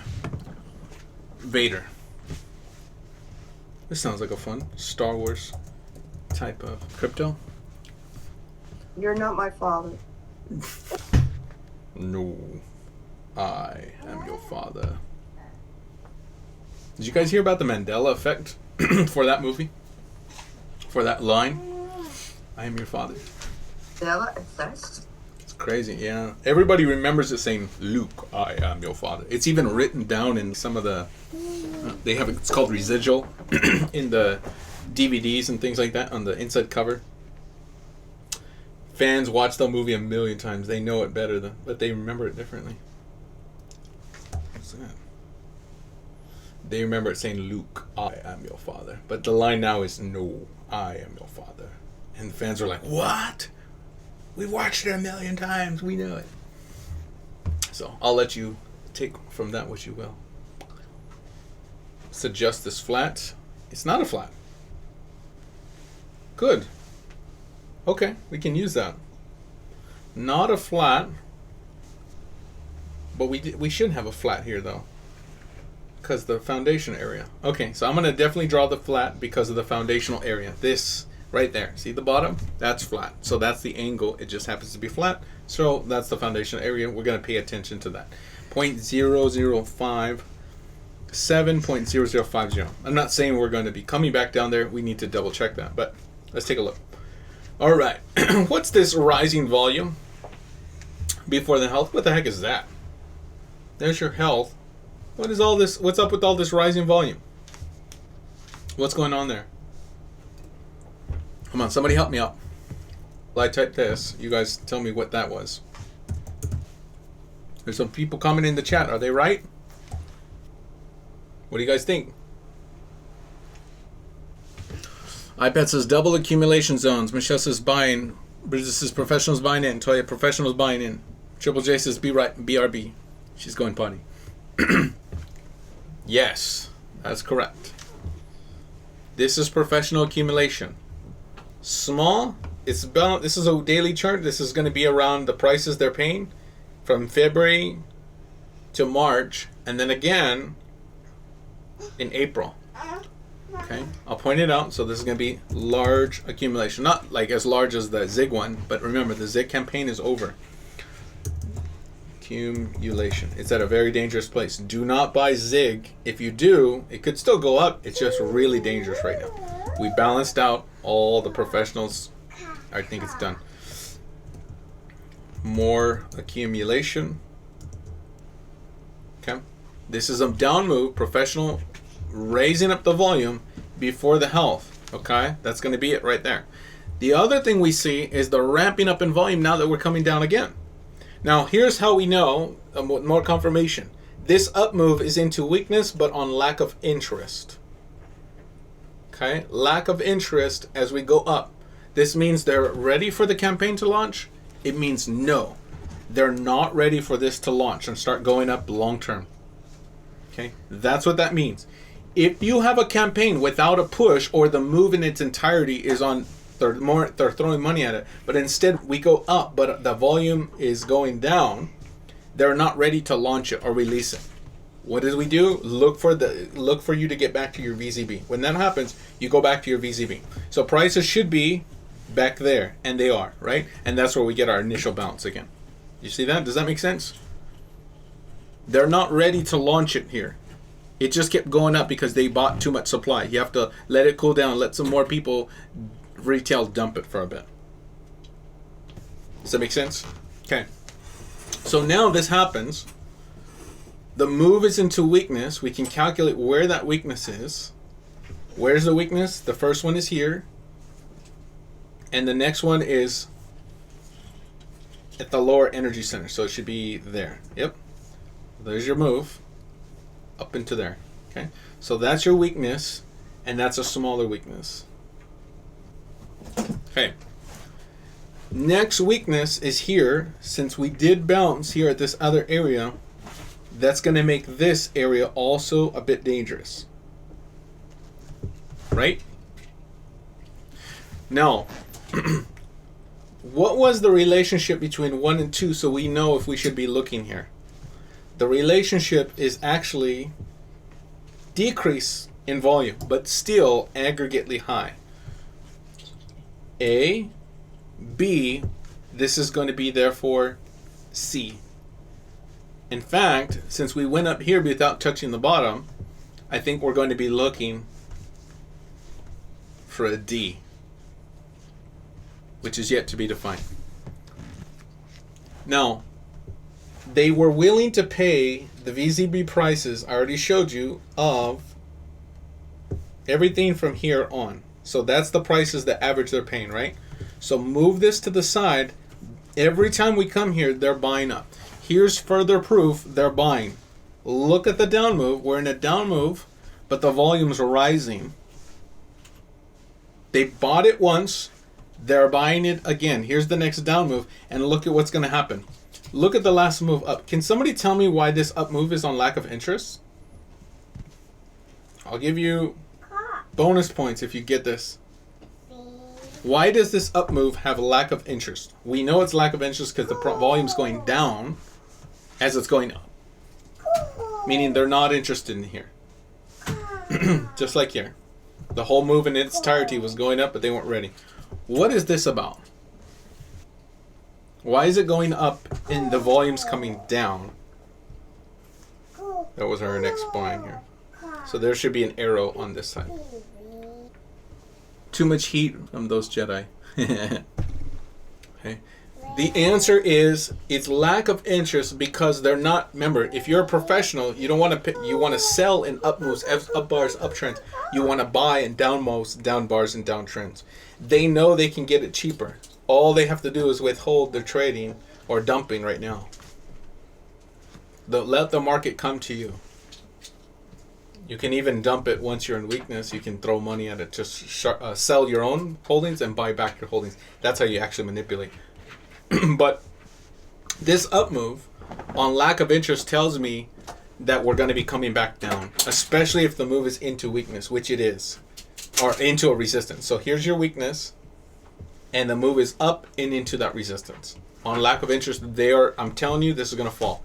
I am telling you, this is going to fall. But for how long? Only until the next support. Because they're paying these prices. They're buying here. They're buying here. They're not paying here. They don't want to pay those prices. And now all we need to read is the volume. A, B, C, and what do we need at D to confirm we're going up? What do we need at D? What does the volume need to look like as we come back down on this final or possibly final move? What does the volume need to look like for the buyers to win? Okay, what is it? Low/no demand. That's right. If you get here, guys, at 0.006 and the volume is nothing, that means they won. They bought. It's already trending that way because ABC is getting lower. They already know they're on the verge of winning. And they know they're ready to win because the volume from here to here was already a decrease. So they know that they were able to absorb the supply. Here, when it got back again, it's already still lower comparatively. But a lot of supply. Look how wide it is. Still a lot of supply. But they're able to win the game. All they have to do is keep buying and eventually wait for the next health. And I'll tell you where it is in just a moment. I'll show you where the health is. But they're almost going to win. So this definitely needs to be on my radar. Definitely. Good job, superfood. Okay, buyer winning condition is no demand, ND. So we're going to pay attention to this and see if we can get it. Now I'm going to mark this down so you guys can have this all in your notes. Okay, more accumulation. And then we're going to say more accumulation. Okay, so that's that. And then here we're going to say lack of interest on up move. or signs at least, signs of lack of interest on up move. This indicates a sharp down move because of the location of this up move. It's in already a weakness area. So again, it's there. Okay, so you go up right here. They're not willing to pay that because they know it's a terrible business move. Why are we going to buy something that's already here in bankruptcy? You know what I mean? Unless you have unless you have some kind of plan. But this is our sharp move here. Up move. This is bearish. Okay, right now short-term bearish. Therefore, we need to be looking here. Look here. I'm going to put this bold. For no demand, which is ND. If so, this is very bullish. Confirmation is next health with ND or aggregately low volume in the background. Okay, so we need that in context, and let me make sure that's small enough for you guys to see. So look here, and put this on a down one. All right, so we need to look there. All right, now if we get there, we need the next health, and I can already see I should not be able to align these up without it sticking out. Core wick does not stick out, so we're going to use that wick. So I'm going to use that angle, and now I have 1, 2, 3. The health will be as close as you can buy to the bottom, but also above this line. That's be the best, safest condition. Get here and then phase through as close as you can to this. It can play until November of this year, November 21st. So I'm going to put the vortex so you guys have it and you guys know. What I want you to do is set your alerts. I would not pay this right now, Superfood. I would not buy this right now. I'll tell you that. But I would be buying this. Oh my gosh. Guys. I think ever since I told you guys what to start looking for, you guys been sharing me some really good ones. You guys been finding some real good ones. And I'm proud of you. It's like you guys know what to look for. And you're sharing it with the group. So some of you guys are sharing some gems. Look. Vortex is in November 21st. So that means we're looking for this to move sometime before Vortex. It could fall now and then go back up and do its thing, but it can also take its sweet time and play all the way to there. After that, it has to make a decision, either up and health, across into delay, or into weakness, this would be weakness and delay, and this would just be weakness. One of those scenarios has to happen. So that's why we know the vortex is November 21st, 2025, this year. All right, Uniswap and Aerodrome. I knew it from Alex Lorenzo did a video on VADER, which is in VIP. Glad she requested. Okay. Okay, good. I believe it was on the list. I believe Carrie requested it. Okay. I'm going to put your comments in here, Superfood. Okay, and so that we... Hold on. Do this individually. And Superfood says it's on Base Network as well. Okay, so you guys can have some information on it. CoinEx, MEX, Uniswap, Aerodrome, and on Base. Did you want to say any more comments about it, Superfood? No, sir. Pretty much that video explains whoever is in VIP can access it. I'll see if I can find it. I'll throw it up in here. But yeah, big boys are involved on that one, so glad you were able to cover it today. Thanks. Okay, I'm really glad they found this. Okay, so I can confirm what is happening here, and this is awesome. So we need to be here, and I'm going to put the star so you guys know where to pay attention. This is where you set your alert. You guys got it? Set your alert there. The price range is 0.0058 to there. I would not personally buy this now. This is not a good spot to be. But their professionals are paying these prices regardless.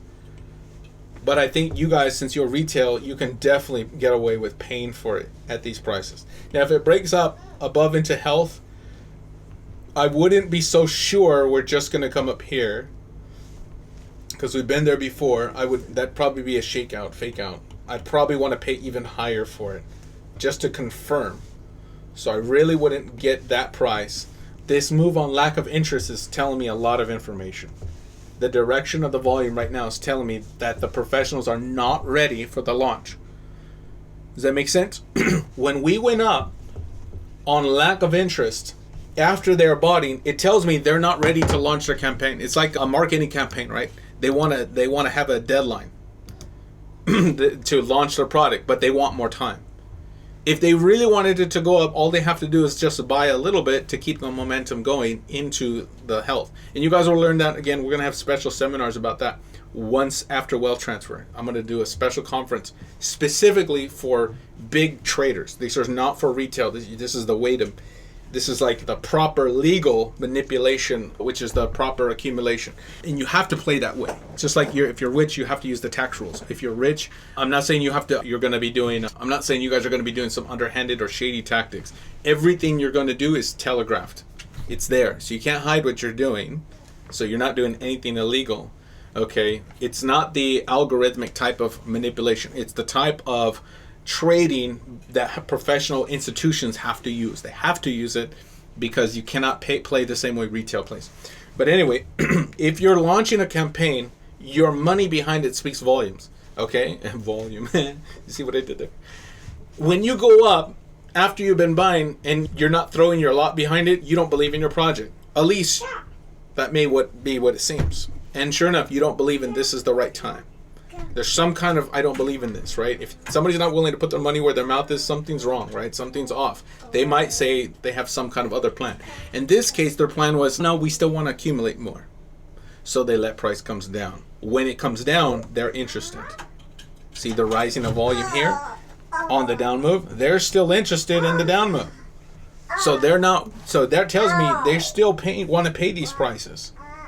And the same thing I'm telling you. If this is even if this is a small move up, but they're not paying that, come on now. They're telling you where they want to buy. They are buying here. They want to absorb and control. They have not done so, but it's trending that way. So look for them to bring it down. Okay, it's about to go down. Now I'm not saying this is going into weakness. I'm not saying that. I don't think that's going to go into weakness. But I do believe it's going to get to there, and that's the price you want to pay. That's the price they were paying. And they're going to win the game. It's trending. They're going to win. Again, A, B, C, and D, which is right there. Okay? So we want to see that ND at D. Got it? Questions? Going once. Going twice. I'll put this full screen so you guys can take a screenshot. And I'll put my commentary. Fantastic find. Fantastic find. I'm sorry, Jason, what is the price there? 0.0058. Okay. Okay, so now I'm going to put my comments. I put your comments, Superfood. Now I'm going to put... So thank you, Carrie. Thank you, Alex Lorenzo. Okay, September 2025. This crypto is fantastic. I like this type of accumulation. However, buyers have not won yet. They have not absorbed the bulk of the supply. In addition, at the VZB, and I'll give you the prices for that VZB, it was 0.0017 to 0.0058. So that's the price they're paying. 0.017.0018. Good. So they haven't won the game. This means, in addition, the last up move is on lack of interest. As before, when the last health appeared in April to May of 2025. This can only mean one thing with buying in the background. It means the professionals are not ready to launch their campaign, meaning they want more lower prices to accumulate more. Okay, they can play the long game. They want higher prices, but not right now. If you're in retail and I give you $10 million, you're gonna buy some houses on the block, but you don't want to just buy one. You want to have a good amount of time to make sure you buy all of those homes. When you buy all the homes on the block, then you're ready to rise up the prices. Until then, you want dirt cheap prices because you're buying. When you're a buyer, you want to pay some cheap prices, right? Anytime you're buying something at the store, you're going to buy or sell it. The Bible tells us the buyer says, no, it's bad, but he walks away secretly happy. Ooh, I'm happy. Yeah, I got a good deal. But the buyer at this time will say, no, it's bad. He wants to lower the price. I'll give you only $5. But he already knows he's going to be selling that sucker for a lot. And this is how it works. So when the Bible tells us how the buyer acts, that's how the principle is. So they want lower prices to accumulate.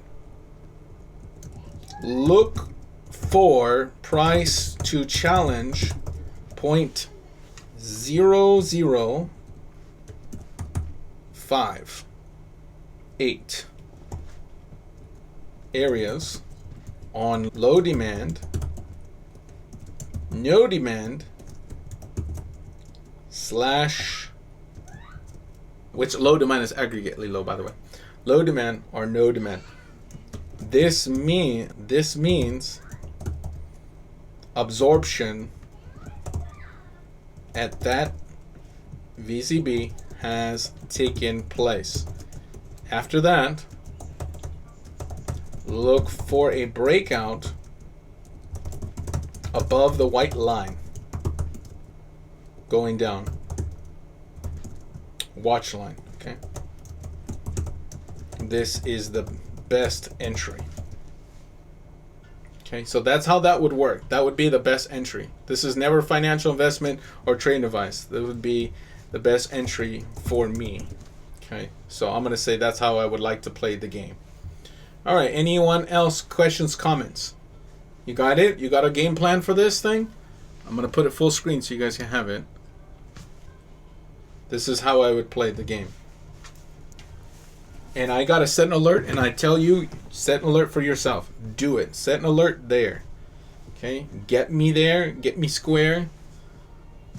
And we'll talk. Wow. Okay? Where's that smiley sticker I can put? Okay? Wow. So, Jay, if it gets to around half a penny and say it goes back up to this, what price is it at now? 0.013. So I'm looking for it to lose some serious value, but I'm also going to see it make value. That's a good question. How much money are we talking about here? So I'm expecting this to lose value down to here around 127%. Okay. Current price is 130%. Short-term bearish, long-term bullish. Professionals are not paying this up move. You shouldn't. Does that make sense? Long-term, very bullish. Okay, so now let's talk about how much money's on the table.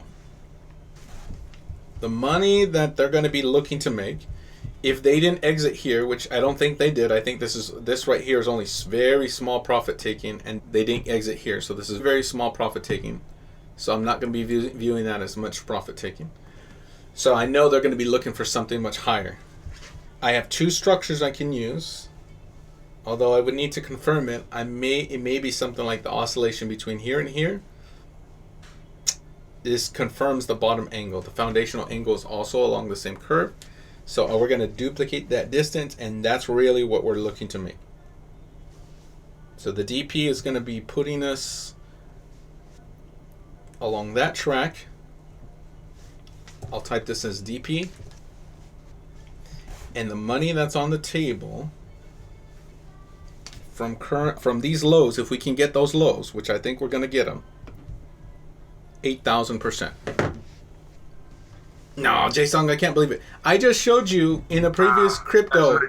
Did I not show you guys in a previous crypto that they made 7,000%? On that crypto we just talked about a little bit. They made 7,000%. Superfood, what do you think of that? Oh my goodness, that's life-changing money right there. I do notice back the all-time low was 004. I'm not sure if that chart shows that, but yeah, back then that was they killed 2-0. What was it? They killed a 0 on that one. Yeah, wow, 8,000%. Here's 49 cents. Percentage-wise, that's probably what you're going to be able to get. 49 cents.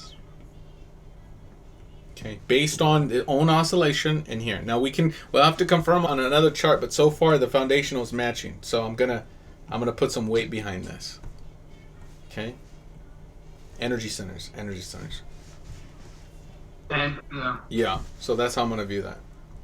And just so you guys know, lately I've just been looking at stuff where I can get like 95% discounts, and this one is 91% down from the all-time high.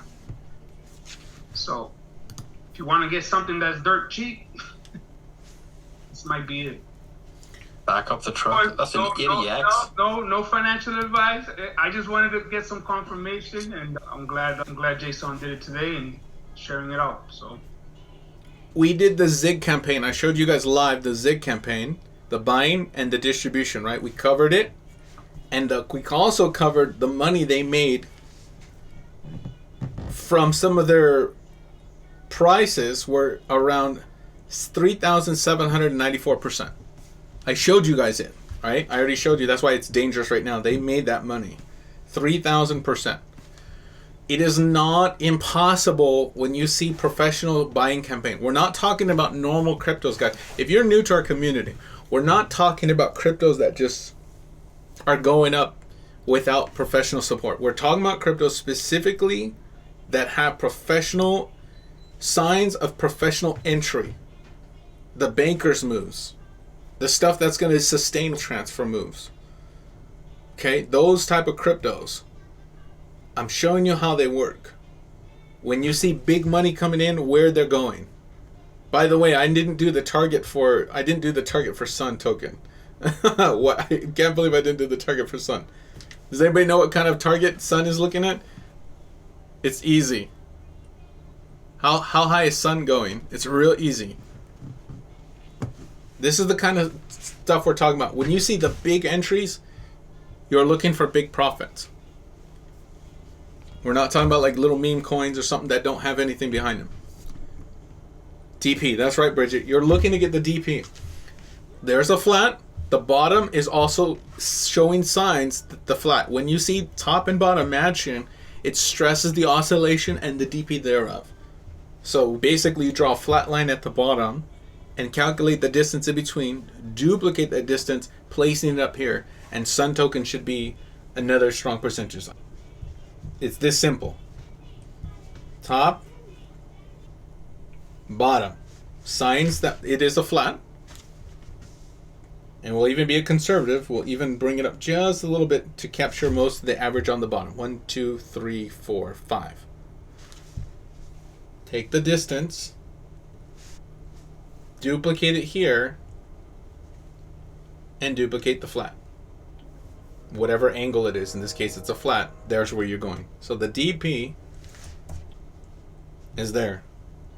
So for a crypto like this... Why am I not seeing the word TP? So I'm looking for Sun, if we pay a conservative higher price, we're looking to make around 600%. If we get the pullback back to 204, which I don't think so, But if we did, and you can get somewhere around these averages, you're looking to make 1,000%. So we'll say conservatively, the target is 0.32 cents, 32 cents, based on the DP.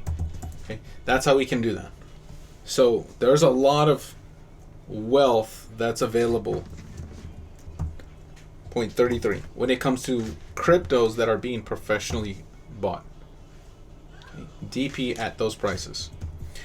Any other questions? I forget sometimes to do all the calculations. There's a lot. So somebody remind me. That's where I'm thinking we're getting. Of course, that's only providing that the market stays healthy. If things start turning and you're in the middle there, it's time to get out, isn't it? It can take your it can waste your time, and it can delay. No, what I mean is, you know, them targets are expected to get hit, providing the money's flowing from ETH into the auth. Once USDT.D, once we start to see something going on, we get down to them levels, we're going to see pullbacks. Yeah, you'll see pullbacks. Ultimately, a market cannot suppress things that are years in the making. Even a down market. A down market will slow it, and a bullish market will be like the fast lane. So if you see markets are very bearish, sometimes these will lose their power plays and phase into weakness. But we're adding a third element, its own internal buying and selling, which often overrides even poor markets. But it happens really quickly. Look how much time price trends down and it moves up in 3 days. Then how much time it trends down. It moves up in a week or 2 weeks. Then trends down over another month. Moves up quickly. Trends down. So you want to understand that sometimes these moves can happen very quickly and they will obey whatever the markets are doing. But most of the time, you need to be in position already. Okay, so that you can take advantage of those. If you get in, set your alerts, set your targets, take some of that profit. Long term. Very bullish long term. Very bearish short term. Okay, so in my opinion, I can't tell you what to do. It's never financial investment or trade advice. In my opinion, I would not buy VADER now, based on what we learned in today's video. Let it come down to you. Got it? Set an alert. I need to set my alert for VADER, right? So let's do it together. I'll move on. VADER. Man, this is a good one. Was it on MEX? Okay, I was looking at MEX. Yep. So I want to draw a line along my flat block from today, so I don't miss it today. Somewhere conservatively, somewhere there. And then I don't need to make that line thick. I just need to be able to see it. This is my line. I'm going to be conservative, put it on the flat of the block around 5.8. And then I'm going to draw it until November. Or a little farther. And then I'm going to type. Then I'm going to click on the symbol here. When I click on the line, it's going to give me this toolbar. I'm going to click the alarm clock button. Message in the middle. Message. Click message. Go to the field and I'm going to type in large accumulation. This has come down. This has come down to great prices. Check volume. Check that volume is lower than A, B, and C areas as shown in today's videos. September 20th, 2025. So if I need a reference, now I have that. Otherwise, at the last lows. Otherwise, at the last low. Okay. If the volume is greater than this area, I'm looking for prices to fall. Already it's trending in the right direction. 1, 2, 3. 1, 2, this one, 3. But we need another challenge. Get me low. If it's increased, I'm looking for lower prices. I'm going to buy along this track here. Okay. But as it is, I want to pay at least that price. Definitely not this price. All right. There it is. Let's move on. PEAQ. Our next crypto request comes from, I don't know who requested it. We'll look at it on KuCoin. Oh, I've done this before. All right. Ian looks like he wrote something. Have you been sold a dream? Stop following others' dreams. Something like have your own dream. Perhaps this is referring to insights in the wrong places. It looks like last time we identified selling professional. That would have been an up bar, up moves on higher volume into the weakness. And that was that right there. All right. So thank you, Ian. Is he here today? No. If you're watching, Ian, thank you. Okay. We were oscillating flat here. Flat. Our two flats. Here's our bottom area. We moved into the weakness on high volume. This is selling. So this is dumping. Then we come up here. Still high volume. Although not all the way. And then we should challenge again. We challenge again. This is high volume, but into weakness. Now we have another weakness. The weakness is going to be something like this angle. 1, 2, 3. So there's your weakness that appears. Okay, so there are support, reveals the weakness right there. And when that weakness happened, with the high volume in the background, we're going to be viewing this as selling. Okay, they're selling. Now there's still high volume here, so I'm going to be looking for this to challenge in the future as a resistance area. We're going to be looking at that as resistance. Are the professionals in this crypto? Yes or no? Based on this data, let's go to a weekly chart to give you a few less candles. Are the professionals entering this crypto based on this data? Actually, I'll go to a 2-day chart. Okay. Are the professionals entering this? Yes or no, please? Nobody? You know what to look for? Professionals buy on what? Say it out loud. That happened. We had down bars, down moves, and what else? The answer is downtrends. Downtrends. So when we're trending down, that's when we want to start looking for the buyers to come in. That would have made somewhere in here on the down moves. Now we do have some high volume here on these areas, but they are also into weakness. It's very possible when we ask for another challenge at this area, we did challenge later on in the future in April this year. That's another flat, so therefore up bars on here could be further selling, which means that this might have not been the buying that we really want. Okay. Now the good thing is that there is some health in here, so it's possible there's some buying coming back in the board, especially on this last down move here with smaller rising volume. So that may be some small buying, but it's not significant. I don't know if I really trust this, but I do have another flat to give you guys. It's going to be here. Now I will use this to determine absorption. Here high, low, and low, no demand into health. This is ready to move up. So I would only be short-term bullish this, but it's not professional accumulation, not large professional accumulation. I'd probably be looking to move back to here or to wherever our next target is. Let's do target system together. Okay, we can delete. We'll save this one off to the side for right now. Okay, I am going to be looking for target system to determine where the top is. So if you're in this crypto, we got two tops, so I'm going to use the farthest one out. I got two bottoms, 1, 2, 3, 4. We'll use the farthest one out, just like the rules. And there's our targets. The first one's going to be now. Okay. So there's our resistance. We're pressing up to the top side of the resistance, are we not?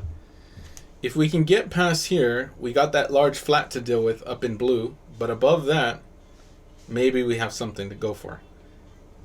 In my opinion, this is a really dangerous gamble because you're betting that you can cross this flat unscathed. Until then, I'm going to be looking at that. This is resistance, and I'm not going to trust it. I'll give you the number. 0.11 cents. 1168 is the top. You're pressing right up against it. Anyone have any other further questions for this crypto? I'm not going to spend more time on it. It's not large accumulation enough to get my attention right now. But it should be it should be short-term bullish a little bit. I will give you the next resistance based on event line. There's your event line. I'll do it in green. I'll call it EV. This is where we should be stopping. There. So right now this is the top. Got it? Does everybody understand my opinion, my thoughts based on the data? So I got a resistance here and I got a resistance here. This is weakness. This is going down. If I look at RSI and I'm higher on this bout of RSI, I'm definitely going down. Do I have to paint it up for you guys? Does everybody got it? You understand that? We've only pulled back 60%. Here's 50, so there's about 60%. 60%. Price has, RSI has pulled back how much percent? How much? 130%. Here's 120, maybe 130. So we're going to say about 130% approximately. That means that if this stops, RSI will turn around and it's going to snap price down fast. So this is definitely not good. You got your resistance. You got your resistance. You got RSI. RSI is bearish price. Any other questions? Going once. We have tutorials about this on Wednesdays. RSI is bearish price. So we're looking for this to come down. Take your profit, walk away. It's a dangerous spot. I don't think you're going to cross there unscathed and get to there without some serious messiness. If it does, I don't have it in the data, at least the general tools. And it's not enough incentive for me to really go further. PEAQ. Bearish down. Bearish down towards probably, I don't know where how far we're going down, but I'm just going to say bearish. We're going to look at a crypto called B2 Squared Network. Can we look at it on Gate.io because the volume is much higher? And if you wanted just do a comparison how the volume reads on KuCoin, it's very interesting because the volume is much lower on KuCoin and it's completely different, which is so strange to me. And the candles are a little wonky. Okay. Just observation. We need to use a daily chart. Okay, we'll take a picture. Here's our Gate.io, and then we're going to type in B2 USD on KuCoin. Okay. Okay. Just saying, for people that's doing charts, they should probably be aware that there can be a huge discrepancy if the volume's not there. Okay. Sometimes if the crypto is restricted in some other countries and it's being traded in another country, and that exchange lets more trading happen, that's what causes that, I think. Okay. For the most part, they're consistent in their format, but not consistent in their height. That's what you really want to see. This has, I'm going to say a project like this is going to do short-term bullish. Okay, I'll point out the why and then we'll move on. Here's our down move. The move is into health on large volume on the down bars, down moves. But it's messy, okay, really messy. So that means that if I take this, I can core that out and this is a health. So this is actually two healths. Come. And both of them have the large volume on the down moves in the background. Okay, so what I mean by that is this down move here, the volume ramps up until we get back to a low volume situation and then eventually a no demand situation. So this is absorption / control. Yes. Okay, so that's going to be a good sign for an up move. However, it's really wonky volume and the move is not consistent. It's really jagged. So there's going to be some profit takers that are showing up on the board, and that's going to be here. So I'm going to, if I were to label this with some of my markers, I would say this. Based on the time frame, signs of accumulation.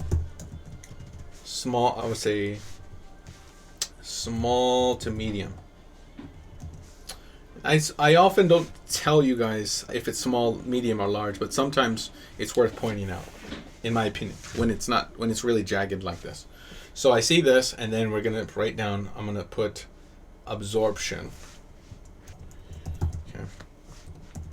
This means buyers are in control. Okay. The buyer's market, not a buyer's market, that's a bad analogy. It's a very bad analogy. But they're in control. Now I will give you the seller, some of the profit taking. I'll mark this down so you guys know what you're up against. Large profit taking. So this is why I said this project is not going to probably be super significant right now, but it'll still be important because the sellers balance out a lot of the buyers. There's only a few candles left for that buying to happen, and look at the volume. It's still very much equal. So we're going to be looking for this area for what? More profit taking. Does that make sense? Okay. Let me point it out so you guys I can make my case. And then you guys can tell me. Border, I'm going to put a little white border around here. There it is. So our VZB starts somewhere here and goes to here. At the upper areas is where they're challenging. And this is already starting to be as equal or high to where they entered. So they entered, some are exiting. Where are they exiting? At these prices. Look what happens here. Did anybody catch it? High, ultra high volume bars closing now near the lows. Is the move into weakness? Not yet. You got two angles going for you. There's a weakness here and a weakness here. I would be very cautious using these buyers because they're showing you the balance. These guys are equal to these guys. That make sense? So if these are the buyers, this is where they take in profit. Now there is a little bit of good things, is that some professional buying happened at these prices, but most of it probably is going to be near these. So these guys are taking profit, but there are some buyers here, which means we should be playing a little bit more, but it's not significantly. Okay, remember, if they buy in, they're going to get some profit. They're looking to get something significantly. These guys will get their money's worth down here, but these guys, they need to go a little bit higher to get their money's worth if they're in control. So therefore, I would expect prices to play in here, but also eventually look to fizzle out if you don't have any more buyers. Now there was not a significant amount of buyers here, and there was definitely not here. They absorbed, but also there was no new buyers. So if we're going to go up, we need some new buyers. So let's take a look at the last thing we got going for us, and that's going to be these guys. So let's see what that is all about. The last thing we got, let me put in the weakness. This is going to be a sharp accelerated adjustment. And then we'll talk. So we don't have weakness yet, so it's likely we're going to still be going up. But you need to be aware what can happen very quickly if you don't have significant players in the game. Number one, foundational area may be flat. And then I'm going to point out the larger players still in the game. And we'll end. Okay. It's very possible there's a flat there because there's a flat here. All right. So resistance is going to be about what's the price? 73 cents. Good. And 71 cents. So naturally, we're looking to fight. I need a health. Now, finally, we got this large volume, but look at the large volume. The volume is on the down move before the health. This is where we're getting consistent buyers. This is where we can say, hey, some buyers came in, and there's our pushing bar right there into the health on higher volume. That's approximately here. So yes, there's some profit taking, but there's new buyers here. So absorption. This is our new buying campaign, new buying area, and I'm going to put this here. New buyers with a push into health. Okay, this is either new buying or throwing direct money at it, but mostly it's going to be some new accumulation. This is going to be significant. So ultimately, we are dealing with a width that's about this far, and we need an exit of about that much. I already showed you these two guys are part of these initial buyers who maybe they're early, we would call them early adopters in the maxi world. But basically, that's your entry, and this is your exit. This is now new, and if they're going to get out, they're either going to get out for something significant, but I would be very interested in what happens over the next few bars. So we'll pay attention. If I'm pushing here on high volume still at the resistance area, and I push into weakness, I'm going to be looking at these guys to exit. As it is, it's probably likely they're going to exit, but if you get the breakout, especially if we pull back down on lack of interest, then your players are still in. Look to DP. That means you're going to be looking to get that distance up in the sky. And I'll show you where that target is. Lack of interest. Okay, so I would be looking for a lack of interest after a breakout above 73 cents. That's what my play would be on this one. Don't touch it yet. I got in at 48 cents. So Okay, I have to navigate. If you're in 48 cents, you're a strong holder. Stay in. Wait for them to make their move. We're not have any signs that we're going down just yet. Okay, look for them to battle it through, and then you're, if they do, and I'll give you a sign right now if we're going to get there too, by the way. But let me look. Okay, the volumes here, it was high, and then it got really low on the up bar.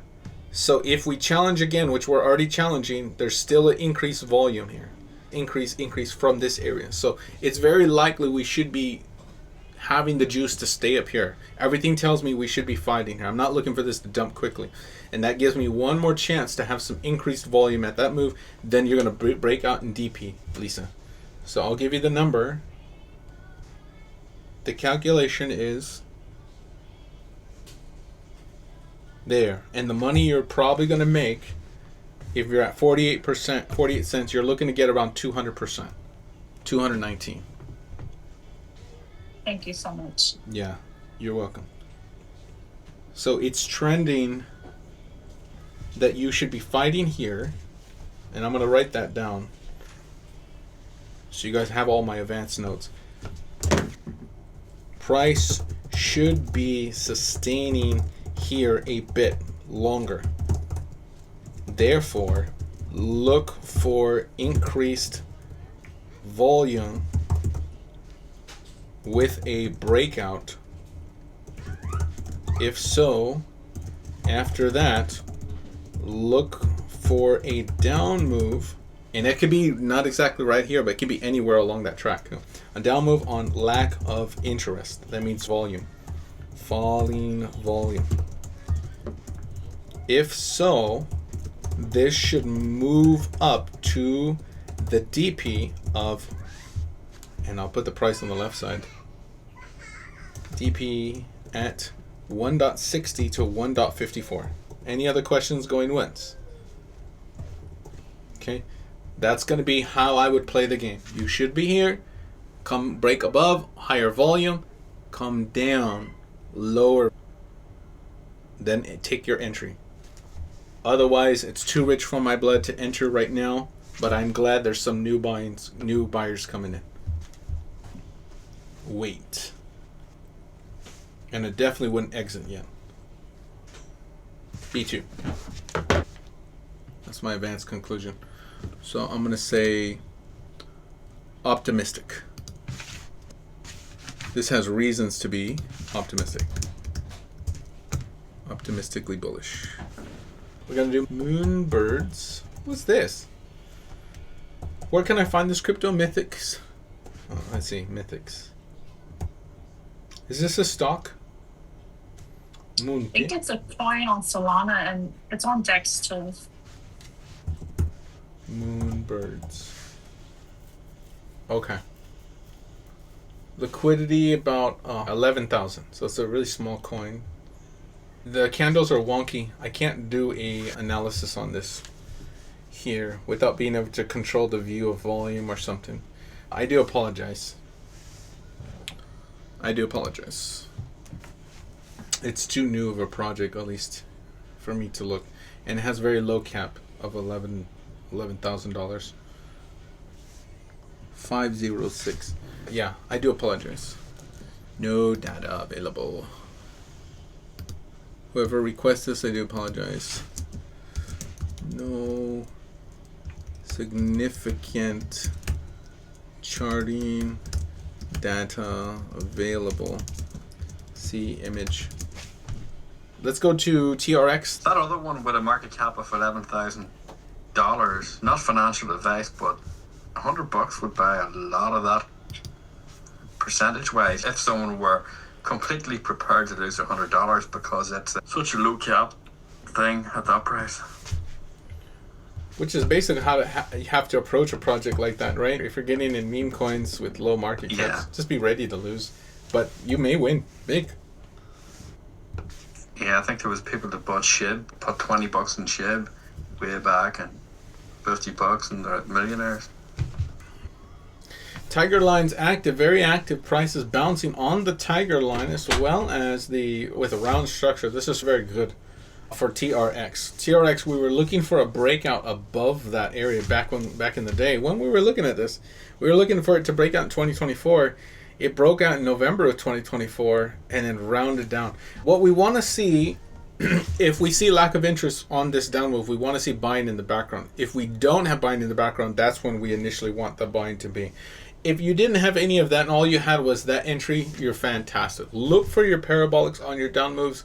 After health comes in, generally that's going to be the next best prices to strike. And this is what we mean. There's going to be a lot of people who chase those juicy candles with the crypto. Just pretend this is a daily chart. There may have been time to buy here, but there's a lot of people that will be chasing these moves when the move is really quickly over. We had that angle way back when. Okay, we had that angle. And algorithmic averages will have that angle as well. So this is what we mean by our tiger lines. These are our tiger lines. We can calculate them on bottom and top once we have that. It's very easy to do when you have your structures in place. Around, there's your top, there's your top. Once you get your tiger average, you take your tiger line and you place it at all those areas. So if we place this one here and we go up further, we're now going to, and that was hit, that's about where profit taking should happen. Our next tiger line is going to be somewhere back here. So now we can start calculating even farther into the future, which I'm going to do. And I'll give you those prices. So TRX is going to be going possibly to those numbers in the sky. Right now it's dynamic positive 90 cents. Current price 34 cents. So still got ways to go. Let's check the volume. It's going to be one or two. We can either have lack of interest with buying in the background to sustain the move, or new buying. Lack of interest. Oh, actually some new buying too. Okay. Now, this is Bitfinex, so I really want to check another exchange to see if I can see some more volume. But I would love to see the buying in the background, since this is in the last years when we really started looking at the volume significantly for everybody. I don't really see it here. That was going to be our selling after the first big weakness, and we were in this weakness for quite a bit. There's an absorption. I think that's going to be our push into negative territory. Then we needed to come to a health. We did, and we were there for a number of years. 2022 to 2023. So 2022, 2023, not a lot of stuff going on here except for that weakness. And then now we can go a little bit local, but I want to take a look at the volume. Okay, let's draw our next weakness. We're accelerating now, so we can use this. So I'm going to draw from here these cores to there. And I got one verification, so let's give this a color. I'll use magenta. So right now you still have room to be optimistically bullish, at the very least, even if you don't find anything. And we know we can be optimistically bullish because this is our core, and this is a core, and this is a little bit of a verification, and that's a core as well. And then here's another verification. So we're looking to still be bullish. Make sense? So I would not be looking to exit TRX. The money that's on the table from our current moves, 166%. Yeah. So we're still looking to get up somewhere up there, probably at 167%. And let's go on a little bit further. Let's look at our RSI. It's really, RSI is great in an uptrend. Fantastic in an uptrend, by the way. What you're looking for is at your pullbacks, you want to be lower on RSI. So price going up, pulling back, in this case 40 to 30%. RSI pulling back almost 100%. Maybe about 99. So that's a significantly bullish for this. Okay. That's what you want in an uptrend. RSI very helpful in an uptrend. What was it? 30 to 40%. So RSI lastly was bullish price. All right. Any other questions, my friends, for TRX? I'll look at the volume on another chart, but I don't really seem to have much to say about it right now. Except for I would still be bullish on this. Here's Tron. Okay, TRX holding strong in the bearish market. It's pulled back at least based on the parabolic red has to make a decision September 22nd week of 2025. Ooh, it appears to be in delayed territory. Okay, so it already made its decision by then. The volume appears to be drying up. This is a good sign. I myself would like a challenge more around 21 cents. In any case, I want to see no demand in the volume. Okay, that's back in April. Okay, this is one we can use. $1.72 is the top. That's nice. Based on this angle, this data goes back to 2020. I like it. So we already moved that percentage before. We can do it again, except for now it's going to be higher than 170. This moves up the track, and so does the number. This week, $2.11. So very significant move. And then let me take a look at the volume. It's just a larger. So where was the initial buying? Let's see the challenge. 1, 2, 3. The challenge increase, so we should be breaking above. But where's the buying on this? It's not this. You just come down on lack of interest into health. I still don't know where the real buying is. I have to look at this a little bit further. I don't see the heavy buying. Oh, here's some buying. There we go. There we go. Okay. Yeah, I'm happy. Okay. Okay. A, B, C, A, B, C. We're challenging, absorbing the volume. That's a good sign if we're going to move into health. And there's our health.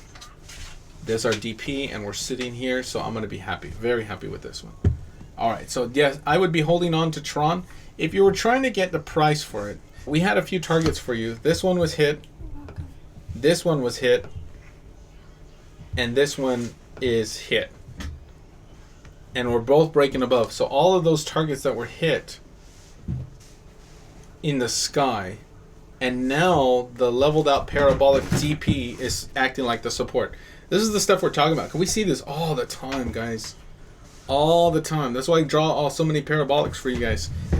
When you have the parabolic and you have the bottom oscillation, duplicate your oscillation. It's a phantom parabolic. In some ways, it's like it's hidden. It's very hidden. It tells you a lot of information. A lot of information, guys. I sound like Trump, huh? It's a lot of information, I tell you. And we're going to make charting great again. They tell me all the time. The other day I was at McDonald's. And by the way, Biden, he didn't give you these borders around this bar. He didn't. Yeah, you know what I'm talking about. Now we are going to address the great tragedy that's happened in the past few days. But our resolve for the church is going to be greater and better. And we're going to build back better, I tell you. Yep. That's TRX. TRX. Okay. Anyone else, my friends? TRX. I got to move on to the last chart and then think of any questions you guys need to ask me now, because I'm going to be taking my leave.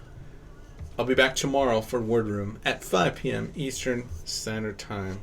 I'm going to be talking tomorrow specifically about, I believe we're going to be talking about Jezebel. There's some things the Lord's been showing me about Jezebel and some of that situation. There's a similar situation, but if the Lord lets me preach on it, I'm going to be sharing about that. I was like, ooh, this is pretty good. Having a great time, so I'll be back tomorrow. We're going to have a great message. WordRoom. Yeah, that's good. I was just reading a book about that kind of stuff. Oh. Yeah, I saw some things yesterday that I was like, oh my gosh, this is really interesting. We were reading it yesterday morning. So I'll revisit Jezebel. TRX.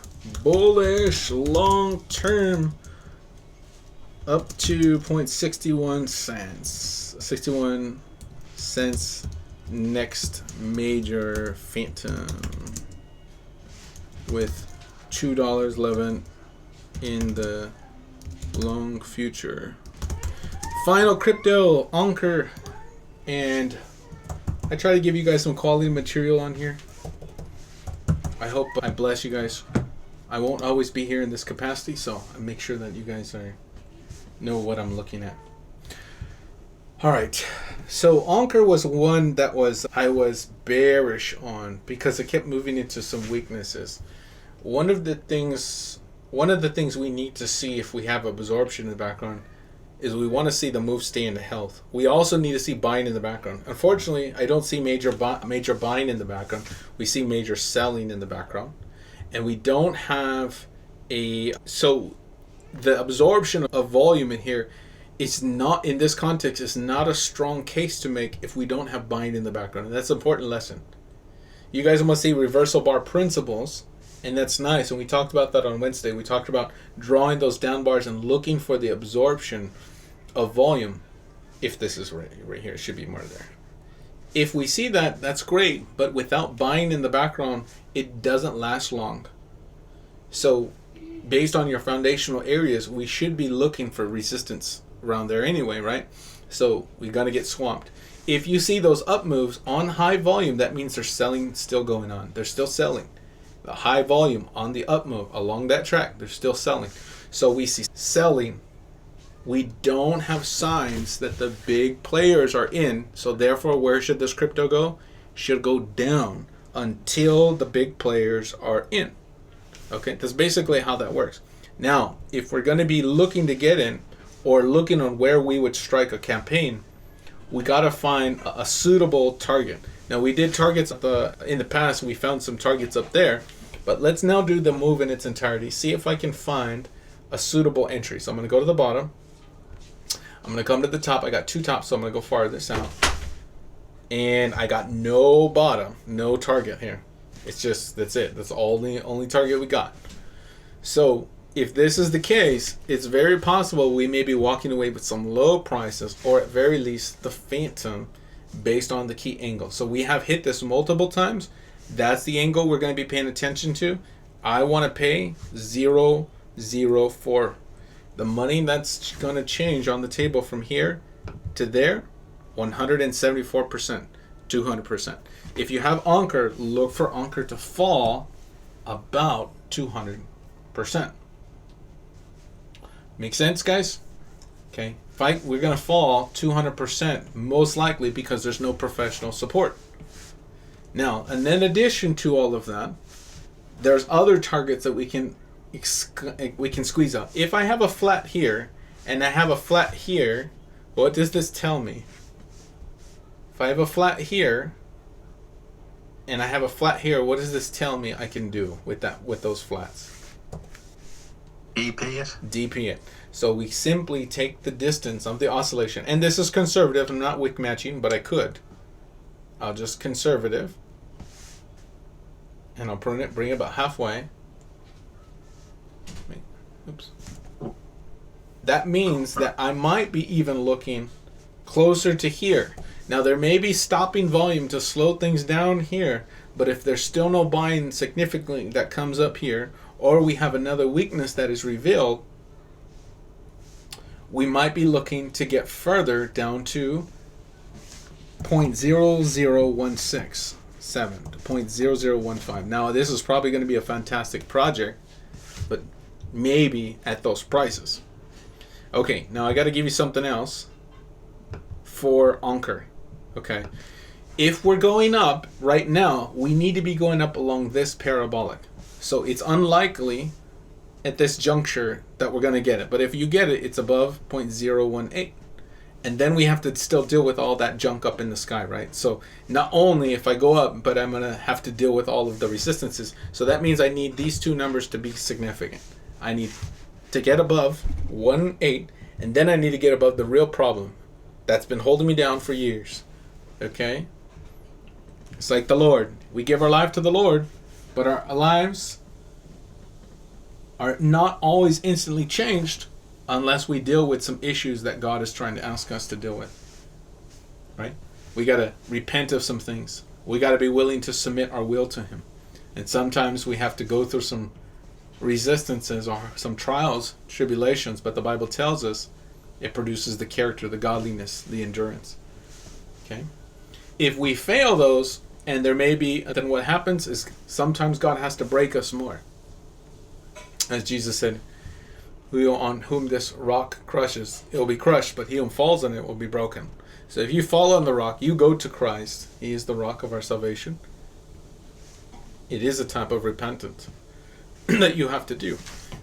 Now, here's why I'm not so convinced this is a great spot. Because of the support, and we've talked about this many times. Support, we're underneath on the underside, and we knocked down already. That's more confirmation. I told you guys this when we first entered here. I said this is not good. Look at the angle. But now we knocked down, it's confirmation that it's not good. So I will give you another support here. If this is my support, where is my event angle? The last thing that happened, it's also the same angle. One of them's this one. This is a more smaller one. But that's going to be more confirmation of our weakness. But the big support is around this. Now I got core and I got some wicks that I probably could wick match, but I'm thinking this is going to be the DP is what I'm really thinking. So let's take that distance and also DP it. And we can try to identify a confluence of events, as other teachers would say. I call them vortexes. We're going to try to find where we can find the base of support. In my opinion, it's probably going to be somewhere down here at 0.075. So there's not enough evidence for me to suggest that 0.1 is going to be the thing that's going to slow us. I think it's going to be the bigger ones. Based on what's happening next, it's going to be here and here. When this falls quickly, you guys will all know it. But the truth is, it's not really falling quickly. It falls over time in its own structures. You guys just see it happen quickly. Just like they say, prices don't just go up right away. There's campaigns that last for years. And then they move up quickly. The truth is that it took years long. And the same with some of these moves. Okay, so I'll point them down. I'm going to be looking here and also at the bottom at 0.16. And then I'll move all of these lines so you guys can take some pictures. Get me down there and then we can talk. Any other questions, ANKR? My thoughts, my opinions. All right, let's do it. Set your alerts, set your alarms if you're interested. Get me a buying campaign going on and we will talk. All right, that's all for today, my friends. Let's say a prayer. Father, bless this wonderful community of people. I pray that you would guide us and lead us each day. Sharpen our skills that we can see things that we would never see. I pray that you would keep bringing us confirmation of the type of people. Confirmation from the type of people who are in our communities, who are sharing the same revelations. Do things like that, Lord. Like superfood. he found Alex and the other person who was talking about that one crypto. It just so happened to be the same type of data we're looking for. Sometimes we're praying about a crypto and somebody just happens to say something prophetically. But I pray that we would also use our own skills and also use your words. I pray in our prayer time that we would go to you and ask for help. Oh, how good it is to be humbled by the Lord. Humble us, Lord. I thank you for giving us time to rely on you and to move from one stage to the next. Learning the lessons along the way. It's a wonderful thing to be humbled by you. For when the victory comes, we say that the battle surely was the Lord's. When the victory comes, we say, no, not glory unto us, but unto you. For you have trained our hands for war. You know the thing I've been working on in my private life, my life's work. And you trained my hands every step of the way. And I give you glory for the great victories. I thank you, Lord, for all the times you allowed me to go at a slow pace, so that you trained my hands. I thank you for the rebuke that you gave me years ago from the one pastor associated with Pastor Kim. When I was dancing in the Spirit, and you told me, slow down, follow the leading of the Holy Spirit. And I slowed down, and I was being taught by you. I pray that we would slow down as a community. All the things we're swift to rush into. We want your Spirit. We want your leading. We're so excited to make moves in crypto, but we can be easily overcome by greed and not playing smart. We can easily be overcome by our emotions of fear of loss, fear of missed opportunity, and not your leading. The lady who was about to die in the Bible, when confronted by the man of God, she said, I'm going to eat this cake, I'm going to make it for me and my son, and we're going to die. She was swift and ready to make a move that would have brought about her destruction, or that would have waited for her destruction. But as she instead sowed a seed, she sowed it into the man of God, Elijah. And when she did, she was patient. Instead of rushing into her own plan, she was listening for the word. And so I pray that we would be patient and doing and planting our seeds in the right place at the right times. She had the order wrong. It was true she would make a cake and celebrate, but that wasn't the time for her child. It wasn't the time for herself. I pray that you would show us when we're just trying to do things and rush things based on ourselves, our interest, what we think we need for our loved ones and for ourselves. I pray that we would listen to your words in case you have a slowdown and just follow your words first. Forgive us for delaying our tithe and offering. Forgive us for not paying tithe and offering. May we repent and show that we repent. I thank you, Lord, and I pray that you would bless the fruit of all of our labor. Bless the work of our hands. We thank you, Lord, and praise you in Jesus' name. Amen. I'll be uploading these image notes in just a few moments. Thank you so much. God bless you. I'll be right back.